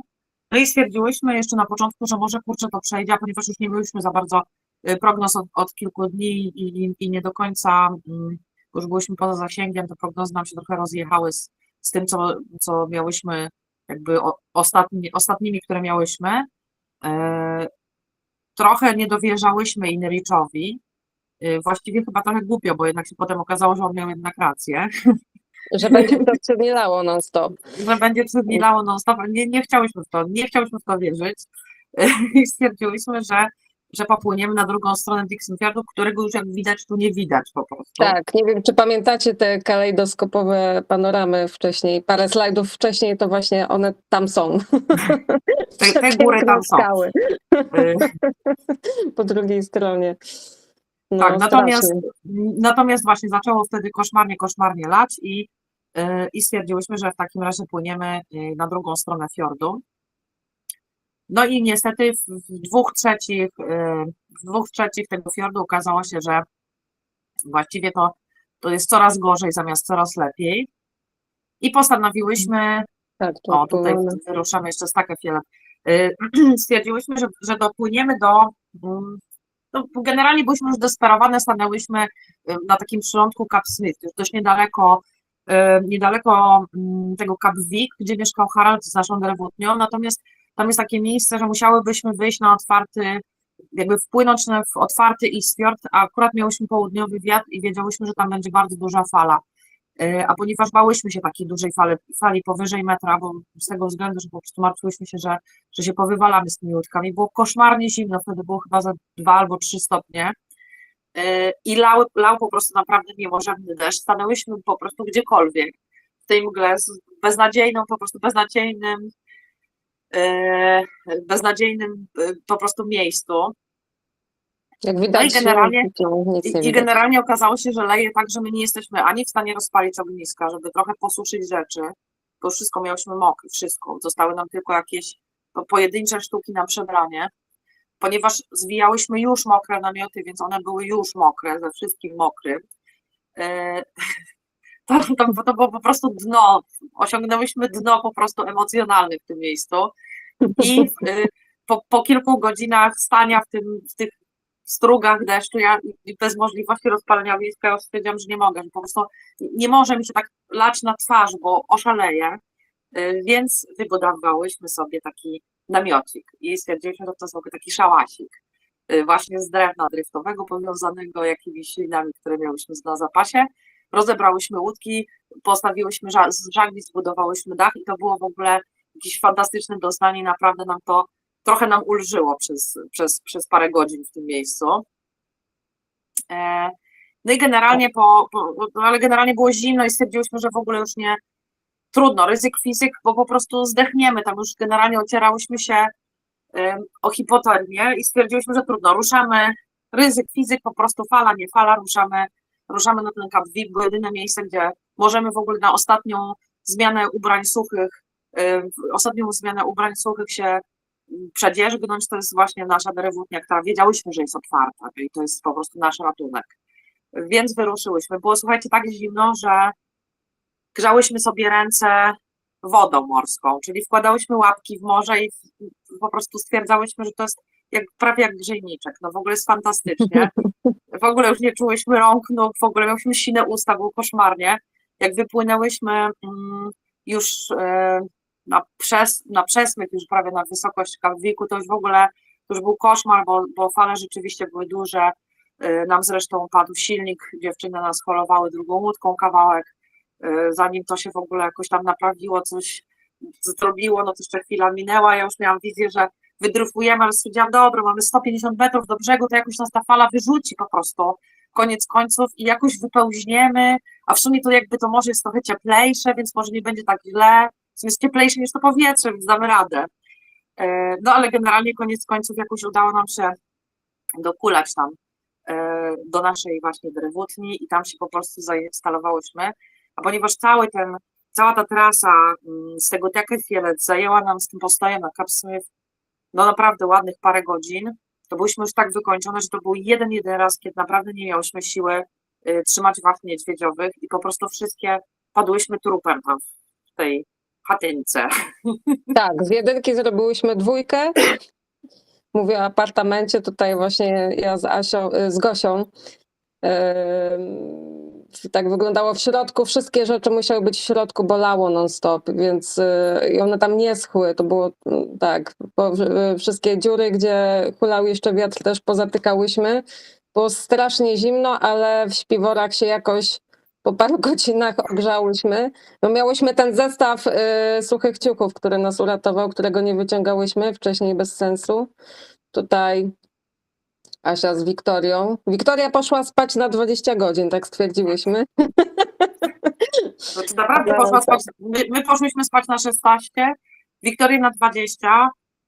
generalnie ostatnie 2 godziny patrzyłyśmy, czy ona jeszcze żyje. Właściwie się zastanawiałyśmy i sprawdzałyśmy, czy ona się jeszcze w ogóle oddycha, czy po prostu umarła i dlatego się nie budzi, ale jednak nie, ona po prostu normalnie spała, tak jak my wcześniej. Tak jest. No tutaj generalnie taką miałyśmy aranżację terenu. No i generalnie lało tam, padało przez czwartek, w piątek miał następny, znaczy w ten piątek przed tym, za 2 dni, miał przypłynąć po nas teoretycznie Pacific Star i odebrać nas z Kapwiku. Natomiast w piątek rano, w czwartek po południu okazało się, że kapitan Pacyfika, Arek Stryjski, przypłynie po nas dopiero w sobotę. No i my byliśmy w takiej, słuchajcie, desperacji w czwartek po południu, w takim po prostu stanie. Byłyśmy też koszmarnie, może nie głodne, to nie jest, strasznie musiałyśmy zjeść po prostu warzywa, musiałyśmy je zjeść. I w ogóle ja nie mogłam przestać myśleć o sałacie, w ogóle po prostu to była każda moja myśl przez cały dzień, była po prostu, to była główna myśl, sałata, kabanosy, śledzie. To był w ogóle ten zestaw, o którym marzyłam. Dziewczyny zresztą też miały jakieś takie ciągoty warzywowe. I w związku z tym w piątek rano, bladym świtem, kiedy cudem nam się udało ściągnąć prognozę, bo akurat skoczył na chwilę zasięg, stwierdziłyśmy, że trudno, my się nie będziemy czekały, aż nas uratują w sobotę, tylko po prostu popłyniemy w piątek, bo jest akurat po południu, wydaje się, że jest okno pogodowe i popłyniemy po prostu przez cały Isfjord. I pomimo tego, że trochę się bałyśmy, bo on jest akurat jednostronnie od zachodu otwarty na Morze Grenlandzkie, generalnie na otwarty ocean, więc stamtąd zawsze wchodzi taki delikatny rozkołys. No ale stwierdziliśmy, że no trudno, ryzyk fizyk, same się ratujemy, bo po prostu już nie mamy siły, już nie możemy. I ruszyłyśmy w związku z tym na południe. Tak w ogóle to już do ostatniej chwili siedziałyśmy i czekałyśmy, wiedziałyśmy, że o 13 czy o 12 powinno się zacząć zmieniać wiatr na północny, taki, który by nas pchał w stronę Longyear, tak jak tu widać z północy na południe. I ostatnie, jeszcze od rana suszyłyśmy wszystkie te rzeczy, które nam przez 3 dni nie schły. Zrobiłyśmy sobie nawet z rogów reniferów taką suszarkę do ubrań i rotacyjnie je tam przewalałyśmy. Generalnie wszystko miałyśmy koszmarnie śmierdzące dymem, w ogóle wszystkim, śmierdzące wszystkim. A potem jak już się wysuszyłyśmy, spakowałyśmy łódki i ostatnie 2 godziny w ogóle siedziałyśmy na plaży i tylko gapiłyśmy się w morze, czekając właśnie na zmianę wiatru. Aż w końcu nastąpił ten moment, że cyk, ucichło i obróciło się na północny wiatr i my od razu cyk, w łódki, no i popłynęłyśmy. I to też było, no też fajne płynięcie, chociaż to też było trochę zimnawo. Później. Tu widać prześwit tam już na otwarty ocean. Jakbyście jeszcze powiedziały, ile to jest mniej więcej godzin, ile godzin się spodziewałyście, że będziecie płynąć, bo tam może nie ile i przez węzeł, ale... Chyba z około 9 godzin. 9 godzin było, no. No jakoś tak. 9 czy 10. Byłyśmy po 23 w Longyear. Tak. Ale tak. No naprawdę bardzo nam się ładnie pogoda ułożyła i wiatr nam się ładnie ułożył i wszystko się super zbiegło. No i już jak podpływałyśmy pod samo Longyear, no to wypłynął nam naprzeciw Pacific Star i to było takie cudowne. To tutaj jest taka skala właśnie, jak tu do tych naszych łódek. No tak to wygląda. Prawie wysokość burty, wysokość naszego masztu, więc... Tak, ale to było super i oni nas tak witali w ogóle radośnie i w ogóle to było takie fajne, jednak po tych 2 tygodniach takiej samotności, takim odludziu, to było jednak naprawdę fajne bardzo doświadczenie. Spotkanie akurat, to też fajna była ekipa, bo to była dokładnie ta ekipa, która nas 2 tygodnie wcześniej zawoziła tam do Ekmanfjordu, więc to byli ci sami ludzie i w ogóle super, więc no fajne to było. No i elegancko już potem pięknie wpłynęłyśmy o własnych siłach do Longyear. Bardzo byłyśmy wykończone, ledwo żywe.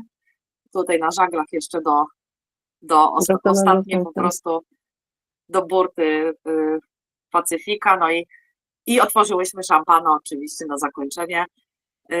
Szampana, którego woziłyśmy. Tak, woziłyśmy przez całe 2 tygodnie specjalnie na okoliczność, że może jednak uda nam się dopłynąć. Także tak to generalnie z grubsza wyglądała ta wyprawa. Tak. Ale ta radość na tej twarzy jakby się jeszcze cofnęła. To jest piękne. No widać, że to jest szczęście. To nie jest takie szczęście, wow, coś fajnego zobaczyłem, tylko osiągnęłam coś. Nie, to w ogóle było, to czy byśmy były szczęśliwe, najbardziej to chyba byliśmy, wiecie, szczęśliwe nie z powodu tego, że no bo nie z powodu końca tej wyprawy, tylko byliśmy najbardziej zadowolone, że kurde, ale my się zaraz umyjemy, ale będzie fajnie.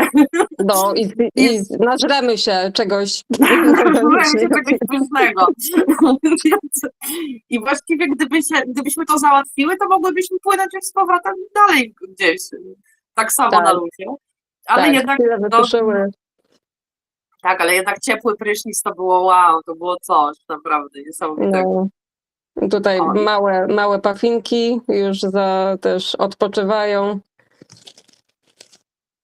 I tak to właśnie wyglądało. Tak to właśnie zrobiłyśmy. Takich nigdy nie spotkałyśmy. Dobrze, mam wrażenie, że jakby człowiek nie musiał jeść, to by mógł więcej zrobić? Jakby nie musiał, no może bym, czy jakby nie musiał jeść warzyw, to mógłby chyba więcej.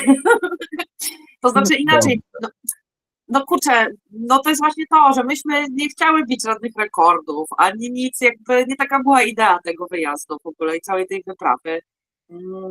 To był oczywiście pierwszy raz, gdzie w ogóle ktoś popłynął takimi małymi jachtami otwartokadłubowymi, 3-metrowymi i tak daleko na północ. I jakby wiemy o tym, ale jak planowałyśmy tą wyprawę, to w ogóle myślałyśmy sobie głównie o tym, że to będzie fajny fan i że to będzie dla nas fajna zabawa i lubimy ze sobą spędzać czas i to będą strasznie fajne wakacje. I teraz błędy, które popełniłyśmy, były takie właśnie, że nie wzięłyśmy bitów gwiazdek i to był podstawowy minus. I teraz ja bym się zastanowiła, czy nie wziąć na przykład dużo paczek kabanosów, bo to jednak jest super bonus, taki kabanosik po 5 dniach. Bonus. No, tak, to jest w ogóle super nagroda. No. Natomiast nic innego nie dało się i pewnie jak będziemy organizowały następną wyprawę, no to wiele więcej nie wymyślimy, z racji gabarytów tych łódek. Po prostu nie da się tego lepiej zorganizować. A poza tym właściwie nie miałyśmy jakichś takich, raczej miałyśmy to bardzo dobrze przemyślane, bo myśmy generalnie się bardzo długo do tej wyprawy przygotowywały, kilka miesięcy, więc właściwie... z tym deszczem można było, można powiedzieć, że nie wiem, ubrać się w kombinezony na przykład zamiast w sztormiach. Myślę, że bite gwiazdki załatwią sprawę po prostu. No tak, wtedy deszczu otwieramy watkę, tak. siedzimy, jesteśmy zadowolone, palimy sobie w kozie i jest w ogóle bombowo. Także myślę, że to załatwi sprawę. Tutaj jest kilka pytań na czacie od Magdaleny. Ja je przeczytam. Jeżeli ktoś by miał jeszcze ochotę, to zapraszamy, a potem ja udostępnię taką możliwość, że będzie można zadawać pytanie głosem, ale najpierw przeczytam to, co jest. Zbędne wyposażenie. Jakie? W ogóle nic zbędnego nie miałyśmy. Ani jednej rzeczy zbędnej. No miałyśmy drona. No drona miałyśmy, którego nie wypuściłyśmy, ale wzięłyśmy go, bo liczyłyśmy, że się nauczymy nim latać, ale nie nauczyłyśmy się. Przyznajemy się. No i tutaj kolejna część tego pytania to jest nietrafione, niepotrzebne obawy. Jak rozumiem to pytanie, jeżeli źle rozumiem, Magda, to mnie popraw, czyli czego się obawiałyście, a tak naprawdę to tylko zrobiłyście sobie z igły widły, czyli coś, czego się bałyście najbardziej, a w ogóle się nie sprawdziło. Oprócz niedźwiedzia chyba.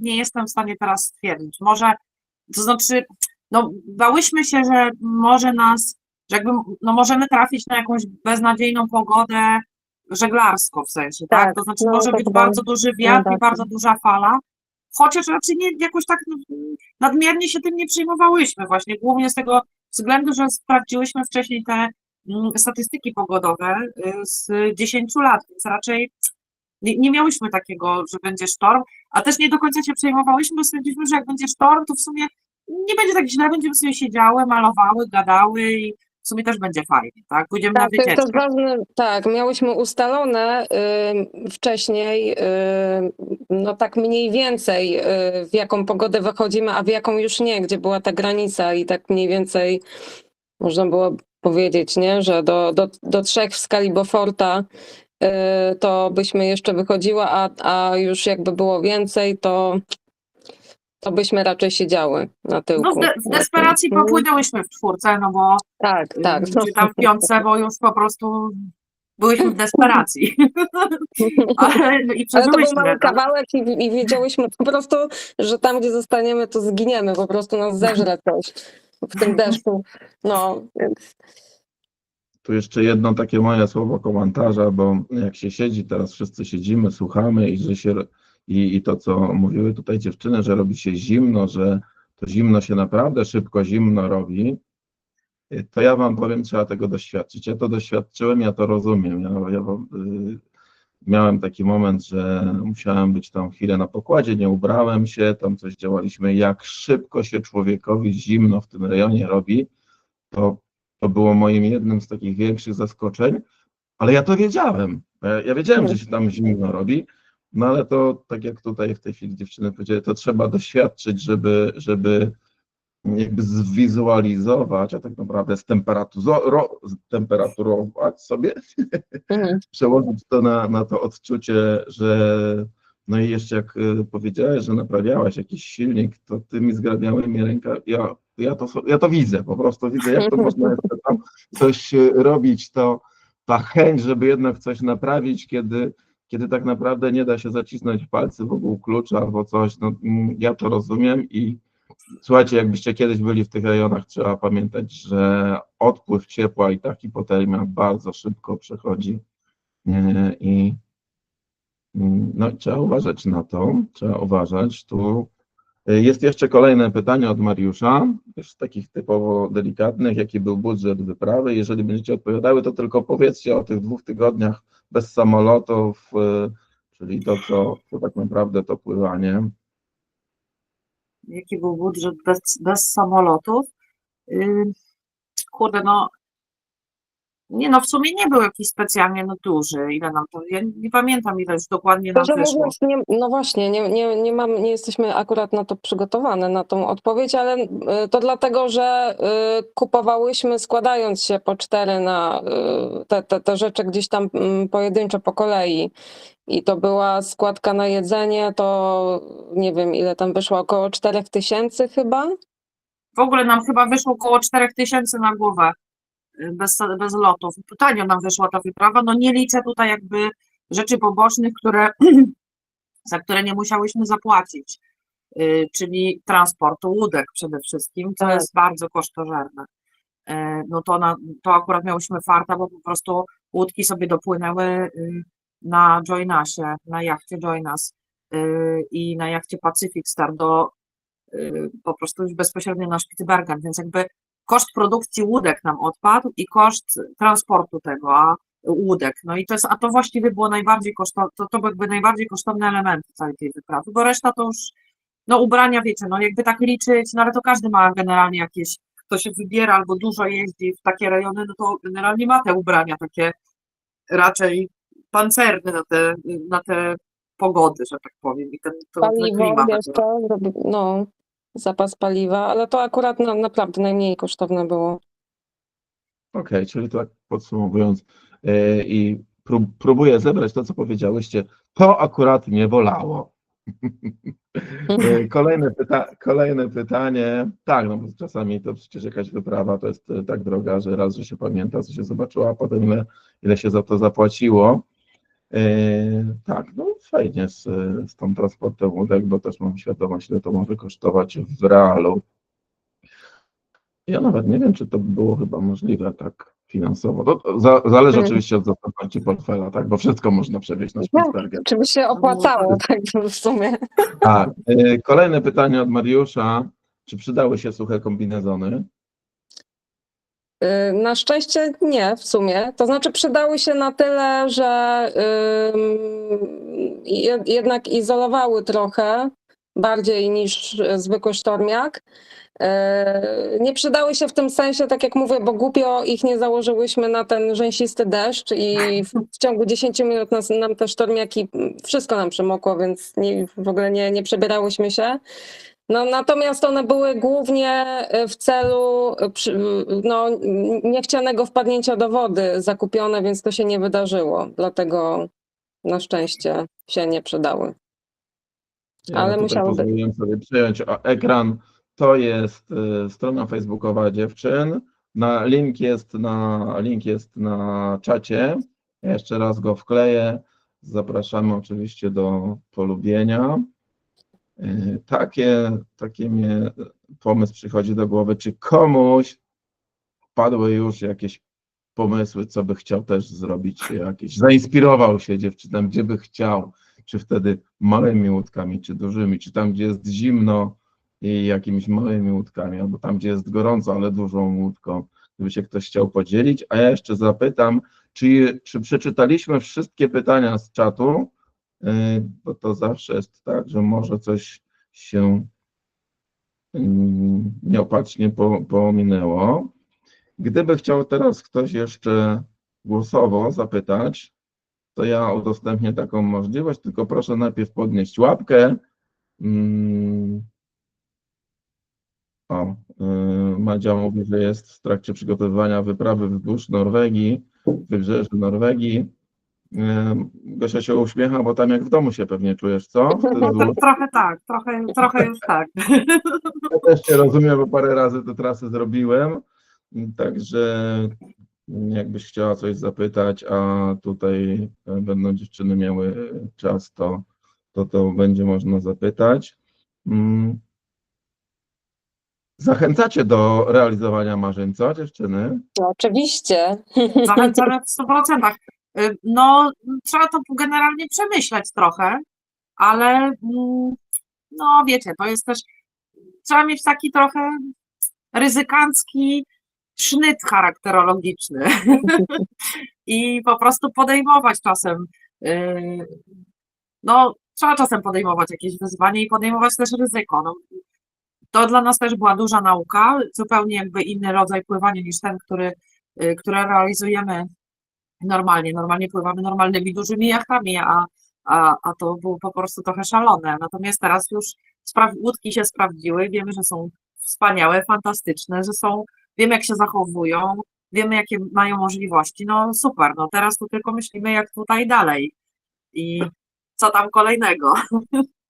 A zaciekawiły mnie te łódki, muszę zadzwonić do Marcina, może przyjmie zaproszenie, to opowie o łódkach, bo to takie prototypy są przecież, nie?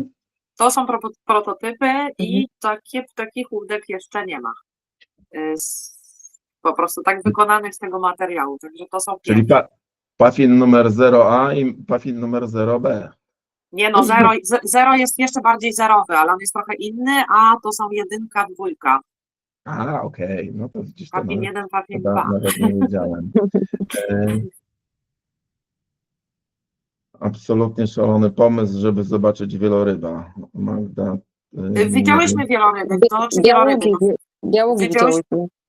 Tak, ogromne stado białuch, akurat dokładnie wtedy, kiedy walczyłyśmy o życie na samej końcówce, to właśnie dokładnie wtedy robiłyśmy to w otoczeniu białuch i one były fantastyczne, było ich bardzo dużo, kilkadziesiąt przynajmniej sztuk, natomiast nie zrobiłyśmy ani jednego zdjęcia, ani jednego filmu, ponieważ nie miałyśmy siły wyciągnąć aparatu. Ja to rozumiem, zawsze by się przydała jakaś ekipa z boku, która by to filmowała, prawda, i potem się fajnie to wspomina, bo jednak taka pamiątka. Ale z drugiej strony, no to znaczy wiecie, no nakręciłyśmy trochę filmów z kamerami i to może kiedyś zmontujemy z tego jakiś taki film z tej wyprawy, natomiast na razie to nie mamy trochę głowy do tego. Bo... Na razie pewnie wszystko bieżączka wciąga. Tak. No, Madzia się tu pokazuje. Madzia, chcesz coś zapytać? Chcesz, poczekaj, to ja tutaj włączę.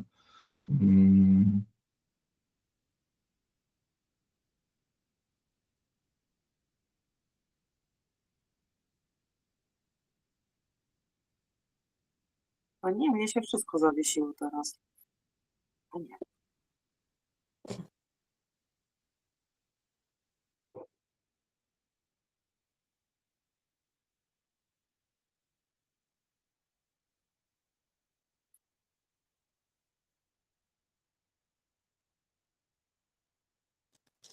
Za nie mówiliśmy, dlatego Wszyscy za nie mówiliśmy.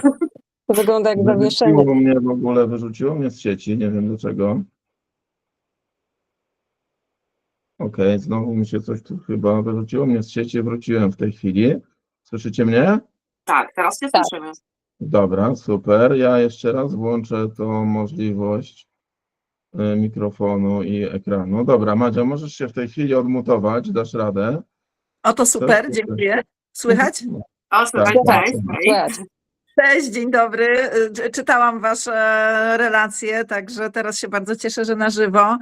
Fajną informację teraz od was usłyszałam, że brałyście pod uwagę te statystyki pogodowe z wielolecia, żeby się przygotować. Co jeszcze brałyście pod uwagę, tak?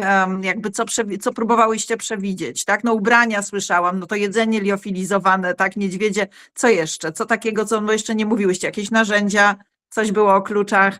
Nie, no to narzędzia, tak, no miałyśmy skrzyneczkę serwisową do naprawy jachtów i właśnie ewentualnego otwarcia klatek, czyli miałyśmy jakieś podstawowe sprzęty do przeserwisowania silników, gdyby się coś stało, komplety kluczy, trochę jakichś bitów, wkrętarkę,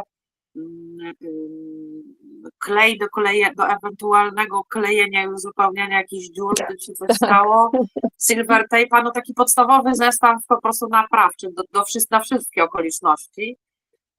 No nie mogłyśmy też wziąć za dużo, więc po prostu musiałyśmy coś wybrać z takich rzeczy, które wydawały nam się tak, że mogą nam się przydać. Dziewczyny są skromne, ale ja pozwolę sobie dodać małe jeszcze wiedzę, bo one wszystkie cztery potrafią pracować też na jachcie i naprawiać różne rzeczy. Zresztą Małgosia w tej chwili jest na jachcie i remontuje, więc jeszcze wiedza i to taka ogromna, bo co z tego, że skrzyneczka miała wszystko, jak nie wiedziałaby jak użyć, więc jeszcze tutaj wiedza taka techniczna. No to ja wtrącę, że właśnie Gosia była takim, nadal jest takim motorem napędowym, z którego my korzystałyśmy, taka skarbnica wiedzy technicznej, więc my po prostu się od niej uczyłyśmy i bardzo szybko chłonęłyśmy, co nam mówi i co trzeba zrobić i w miarę to sprawnie działało, ale tak, jak jeździmy na remonty czasami, to dołączamy to właśnie tak dodatkowo, a Gosia jest cały czas. Gosia, tak. To głównie Gosia. Nie no, generalnie miałyśmy dobry skład, bo każdy z nas jakieś takie ma trochę inną wiedzę, też trochę inne doświadczenia, no ale generalnie wszystkie żeglujemy. Wszystkie mamy doświadczenie, no ja prowadzę rejsy w ogóle na Spitsbergenie, w ogóle w Arktyce, więc jakby pływam tam zawodowo już w tej chwili, bo zrezygnowałam w ogóle zupełnie z mojego zawodu wcześniejszego, porzuciłam firmę dla żeglarstwa, także już się poświęciłam temu w całości. No, Arktykę kocham, więc... życia wykręciła, ale...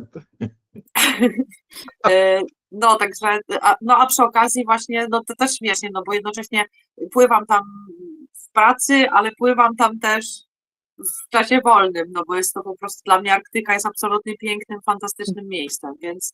Oj, tak.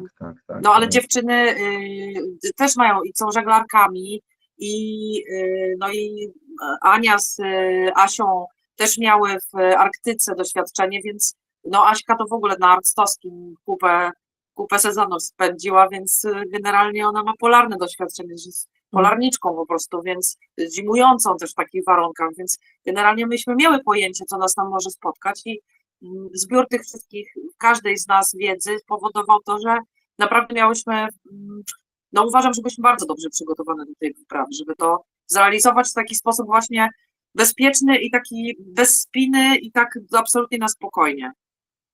A ja jeszcze dodam, bo jak przecież byłem tam, to widziałem też, jak dziewczyny się fajnie dogadują, więc fajny team taki tworzą.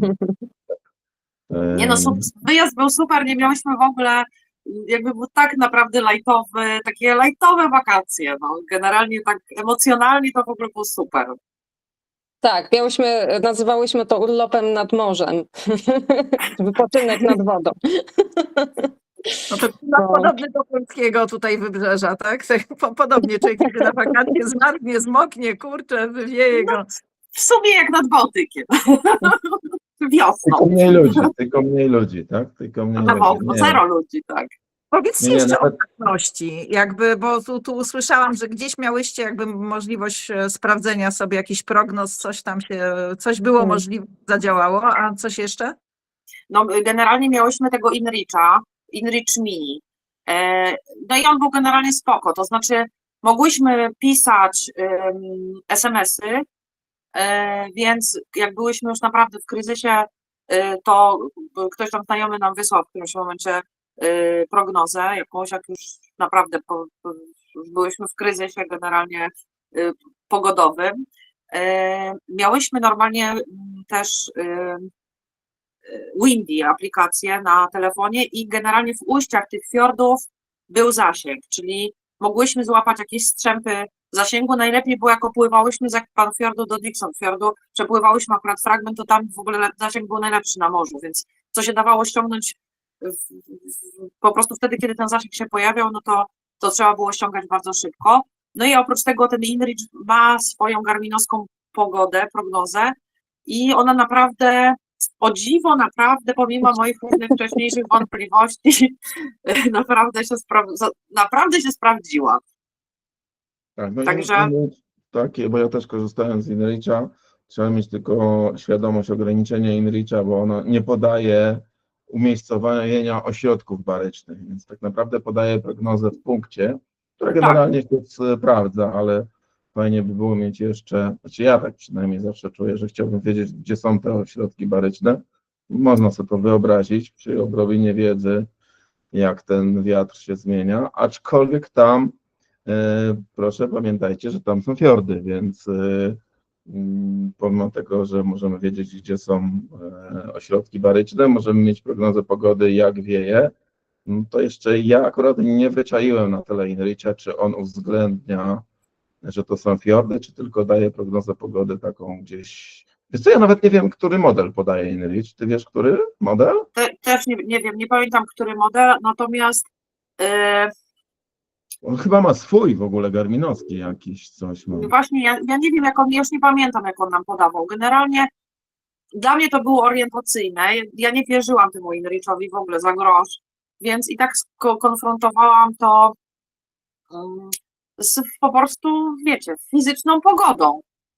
Po prostu jak nie wiesz, jaka jest pogoda, to trzeba popatrzeć w niebo i generalnie nam to jakby myśmy nie potrzebowały prognoz na wiele dni, myśmy potrzebowały na 5 godzin prognozę najbliższe. No to generalnie, jaka by ta prognoza nie była, to jesteśmy w stanie zobaczyć, że dzieje się tak lub siak i no nie pływamy tak duże, nie pływałyśmy w tak dużej odległości od brzegu, żebyśmy nie miały żadnej szansy i backupu, żeby w parę godzin gdzieś dopłynąć, więc to jakby to nie jest... To nie jest takie jak prognozowanie, nie wiem, jakichś długich przelotów. To było naprawdę, myśmy się poruszały wzdłuż brzegu i generalnie nam nie miało to dla nas większego znaczenia, czy ten wiatr wieje tak czy siak, akurat w danym momencie, bo po prostu patrzyłyśmy na pogodę, którą miałyśmy. Tu jeszcze jedną rzecz chciałbym dodać, bo ja pamiętam, to nie była co prawda Arktyka, tylko były Alandy i wtedy 3 osoby chciały skoczyć do wody i dopłynąć do brzegu. Do tego brzegu było z 15 metrów. Ja mówię, najpierw wrzućcie koło, a potem dopłyńcie. A oni mówią, ale to jest tylko 15 metrów. Mówię, naprawdę? Wrzućcie koło, jak będzie wam niepotrzebne, to je zostawicie. Wskoczyli, bierzemy koło. Tak, potwornie zimna woda jest na Bałtyku, w rejonie Alandów, a tam jest jeszcze zimniej, więc no ja po moim doświadczeniu, takim po tych Alandach, tutaj po Bałtyku tym północnym, no i po Norwegii, to jednak wejście do wody i wytrzymanie tam jakiegoś okresu czasu, no ja bym ze swojej perspektywy to chyba bał się właśnie tych wchodzących fal i że można się jednak wywrócić tu. Tak.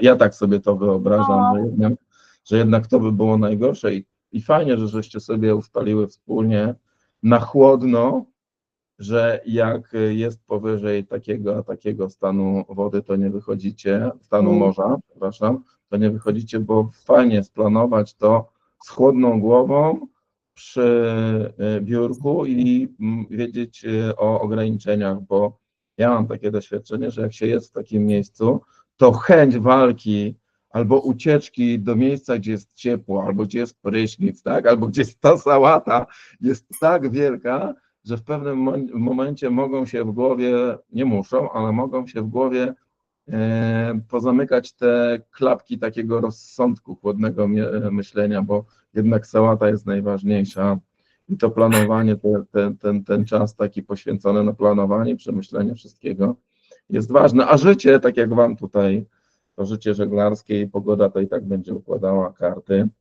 no i potem własne ograniczenia. Nie no.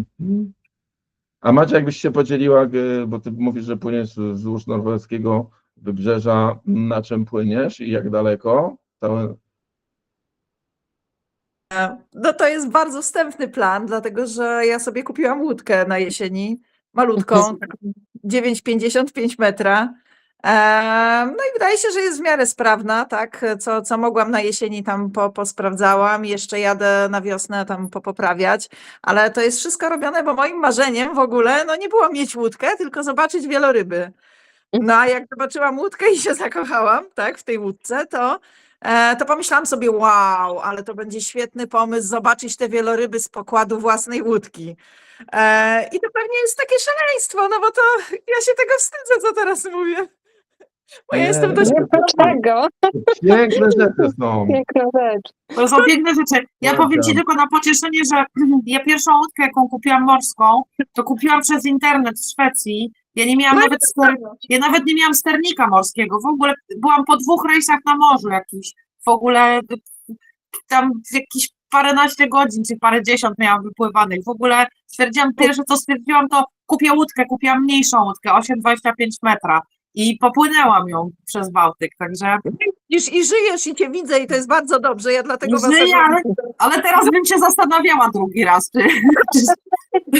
czy tak zrobić.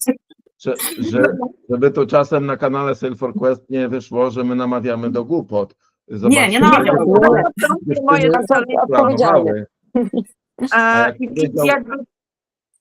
Pomysł wam tylko powiem, że jest taki, że jeżeli się uda na wiosnę i ta łódka jakby się okaże, że wszystko jest w porządku, jak ją wsadzę do wody z powrotem, ale kupowałam jak była na wodzie,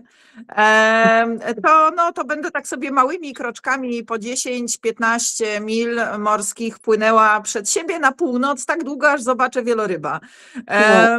Ale zobaczymy, jak to będzie, bo człowiek pracuje, ma swoje urlopy, dlatego też pytałam o to, jak były to ustalone, te punkty podjęcia was i jakieś takie, no nie miałyście takich ograniczeń czasowych, no bo alternatywą jest siedzieć w jednej przystani, prawda, i wypuszczać się na 3 czy 5-dniowe wyprawy dookoła komina, ale stwierdziłam, że jak mam się bać, i mówię to pierwszy raz publicznie, bo na razie to trochę, jak mam się bać, to równie dobrze się mogę bać, płynąc cały czas na północ, jak próbować sił.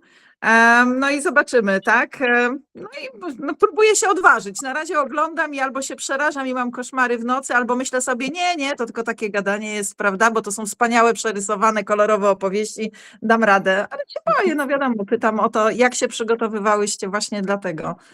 Okej, a jeszcze powiedz, gdzie się spodziewasz, że znajdziesz te wieloryby, bo jak ruszysz na wiosnę i dziennie po 10-15 mil, to gdzie ty się... To znaczy, no nie codziennie. Ja ruszę w maju i będę miała tydzień, 1,5 tygodnia, tydzień i 2 tygodnie i taki jest mój plan i to już będzie wtedy koniec września pewnie.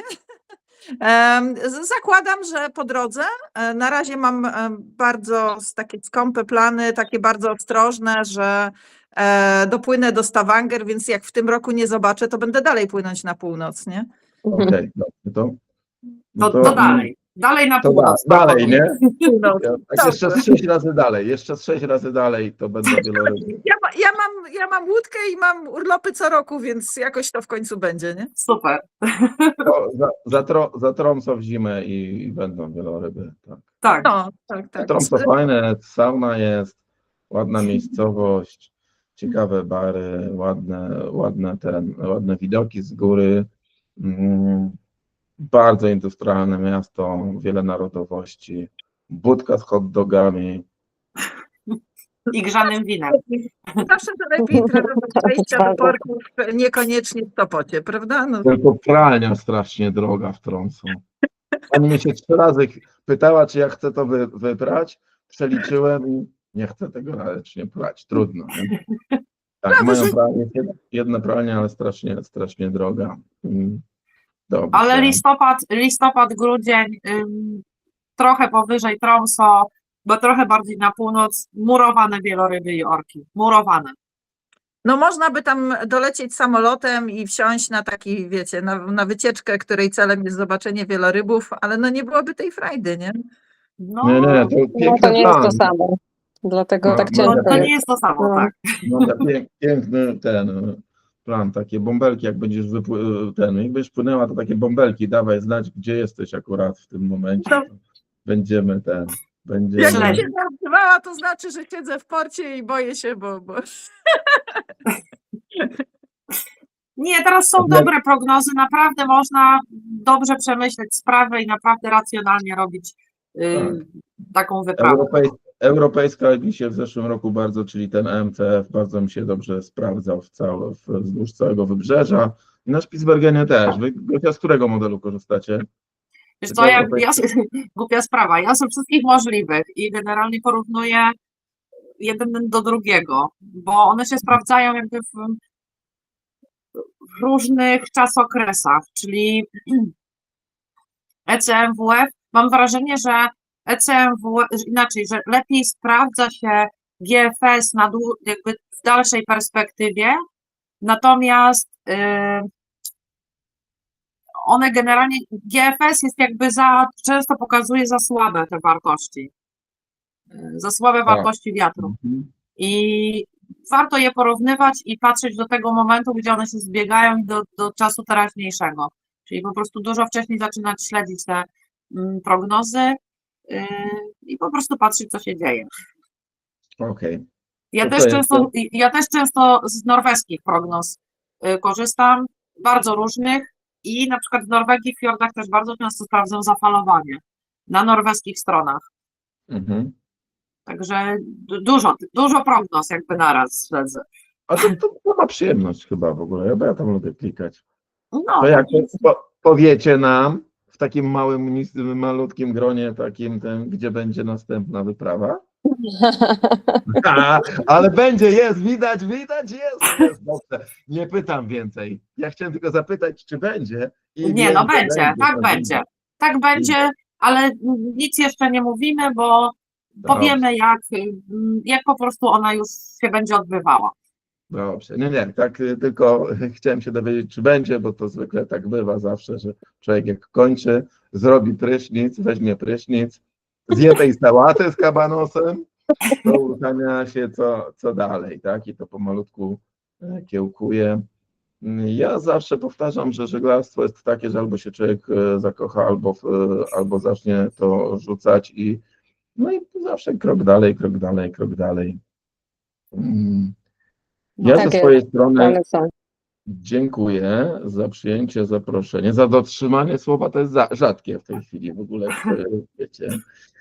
Zapraszamy oczywiście na przygody w Arktyce.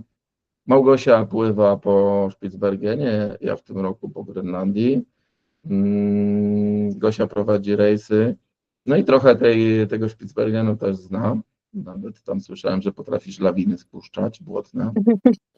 Potrafię. Jak potrzeba, to potrafię. Błoto takie, dość spore to było w Spitsbergenie. Czy chciałby jeszcze ktoś na koniec już takie, bo już będziemy dziękować, 21:20. Dobrze. Oddaję Wam jeszcze głos pierwsi. No, my pierwsi w Arktyce, czyli roboczo Cyce w Arktyce. Bardzo dziękujemy Ci, Piotrze, za zaproszenie i dziękujemy wszystkim, którzy się pojawili na tym spotkaniu. No i miejmy nadzieję, że spotkamy się w realu gdzieś w arktycznych mniej lub bardziej rejonach. No i jak coś, odzywajcie się, słuchajcie, ludzie, piszcie na piersi w Arktyce i jak macie jakieś pytanie, to śmiało. Generalnie będziemy się starały odpowiadać w razie czego i jakbyście chcieli się dowiedzieć czegoś technicznego, to też jesteśmy w stanie coś poradzić być może. Okej. Ania? No, ja dziękuję za to, że chciało Wam się spędzić ten niedzielny wieczór z nami, nas posłuchać. Jestem, szczerze mówiąc, wzruszona, bo zawsze jest to dla mnie dosyć takie zaskakujące, miło zaskakujące, że ludzie są ciekawi tego właśnie, jak ta wyprawa przebiegała i za to Wam dziękuję. No i tyle. I tak jak Gosia powiedziała, proszę śledzić piersi w internecie, bo będziemy tam wrzucać na pewno najnowsze informacje wokół tego, co już się wydarzyło i wokół tego, co być może się wydarzy jeszcze, więc tak. Ja policzyłem zobaczymy. teraz, ile jest piersi pod łódką, faktycznie jest 8. Jest 8, teraz w logo. Jest to się 8 piersi. Jest w logo, no tak, tak. W pierwszym rzędzie jest 5, w drugim 3. Ale to dlatego, że się w kółko tak pewnie mieści. Nie, to musi się w kółko zmieścić. Tak, ja wiem, to są zawsze jakieś kompromisy, jak w tytule dzisiejszego spotkania. Są zawsze jakieś kompromisy. Są jeszcze. Ja ze swojej strony dziękuję. Tak jeszcze taka jedna myśl mi przyszła do głowy, że człowiek zawsze to robi dla siebie, a potem się okazuje, że kogoś to interesuje tak, jak mnie interesowało. Dlatego to najlepszy sposób właśnie, żeby zaprosić a może się właśnie gdzieś spotkamy w realu. Gosia, powiedz, gdzie w tej chwili jesteś? Wyjątkowo jestem w Szczecinie, to znaczy właściwie ostatnio nie wyjątkowo, jestem na nowej łódce, która rusza w tym roku w Arktykę. Na Spitsbergen, tak. Na Spitsbergen, Spitsbergen. tak? A Tak. Ania, skąd do nas dołączyłaś? Ja z nadmorza, z mojego rodzinnego Świnoujścia, z wyspy uznam. Świnoujście, teraz już tam jest ten tunel. Ja Świnoujście też lubię. Fajnie tam, tak. Tam brałem, więc emocjonalnie na tak jestem za Świnoujściem. No i wtedy też dowiedziałem się, że Świnoujście leży na 31, dobrze powiem, czy 41? 44. 44, a jego imię 44, 44. Serdecznie dziękuję. Dobrej nocy. Dziękujemy również. Słuchajcie, niech to będzie dla Was wszystkich inspiracją do planowania swoich takich małych, bo zobaczcie, to wcale dużo mil nie było, a ile przeżyć. Nie trzeba pływać dookoła świata, żeby mieć znakomite przygody. Najważniejsze to dobrać sobie dobry zespół, który dogaduje się od początku. Dlatego ta idea kiedyś tych klubów żeglarskich, że zaczynało się remontować razem łódkę, a potem wypływało na 6 miesięcy, była dobra, bo można było sprawdzić ludzi. Teraz te realia się trochę zmieniły, ale ja ze swojej strony Wam kibicuję, wspieram. Dziękujemy. No i mam nadzieję, że znowu się spotkamy tam może w jakiejś takiej zatoce, nie wiem jakiej teraz, nie krwi. Już nie będziesz zaskoczony, co? Tak, już teraz wierzę. Jak będziecie mówiły, że planujecie coś, to nawet się tak dopytam, co to za łódki. No. Tak, No, nie. Dobrej nocy. Dobrej nocy, do zobaczenia. W takim razie trzymajcie się. Tu mam tą niedogodność, że muszę tę czerwoną słuchawkę wciskać. Cześć Wam. Ja klikam. Pa!